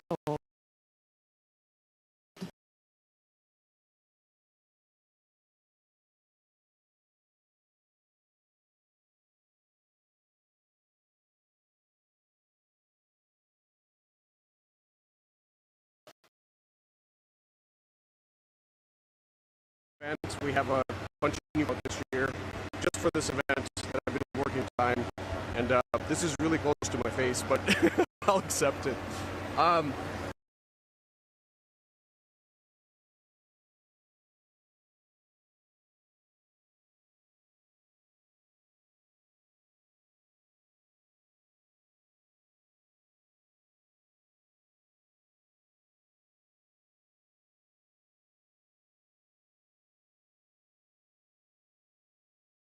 It's been really cool getting interviewed to know everybody and kind of feeling a part of, because we've been to fly-ins on the west side, but this is like very different in terms of how many brands are represented here. So it's been super awesome. Well, thank you. Dimitri. Thanks for checking in, Dimitri. Always great to hear from you. Yeah. We've got, you know, he brings Iris up a good Paramotor. point. So many manufacturers here on the line, and he's one of them. Yeah. Yeah, it's good to see all of them. Dimitri puts out a pretty cool product. He's got such a cool shop, too. Yeah, he does. Lets us see it sometimes. Yeah. Looks like we had a little bit of a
wrapping things up here tonight. It looks like our flying time has come to an end. What I'd like to say for everybody here is thank you. Thank you so much for tuning in and enjoying this live stream with us. Absolutely. It's always a pleasure to bring this much content to the community. Yeah. So that you all can enjoy kind of the experience that we've got here. It's nothing quite like getting out there and being here personally, but thank you so much for joining us on the stream. And I have to say that... Make plans to get out here next year. Yeah, absolutely. Even if you're not flying. Yeah. We want people to come out here and just enjoy the show. It's incredible. And get inspired and get get in spirit. interested. Right, and to fly more if you're Yes. already flying, and that if you're interested in learning to fly, that you get out there and you call someone, get into the sky. Yes. Yeah, yes. it's such a great community, Yeah. you guys. Like, Hey. thank you so much for joining us. And Yes. So everybody be sure to like, comment, and subscribe. If you're not already subscribed to the Aviator Show channel here on YouTube, we want you to be a part of our family. We are aiming for over 100,000 subscribers by the end of the year Woo. here. So do us a favor and subscribe. heck yeah, thanks, Oh my Bobby, gosh, behind the look scenes. at that. Wow. Man, this setup, you guys, the camera crew, Bobby, Brennan. Bobby the Wizard. Thank you so much for all the hard work. Yes, we appreciate everybody's hard work behind the scenes, and Oh, wow. we really hope to be seeing everybody back here again next year at Bad Apples 2026. Oh, man, 2026. Oh, my gosh. What So- a great fly-in this has been. Yeah, so from everybody here at Aviator and at Ozone, thank you for so much, joining you us. guys. Thanks for tuning in. Yes. We will see you We'll next see you time next time on The Aviator Show. Bye. Bye, friends. Bye. Goodbye now. Goodbye. Bye-bye now. Goodbye. You don't have to go home, but we're not staying here. You don't have to stay here. You.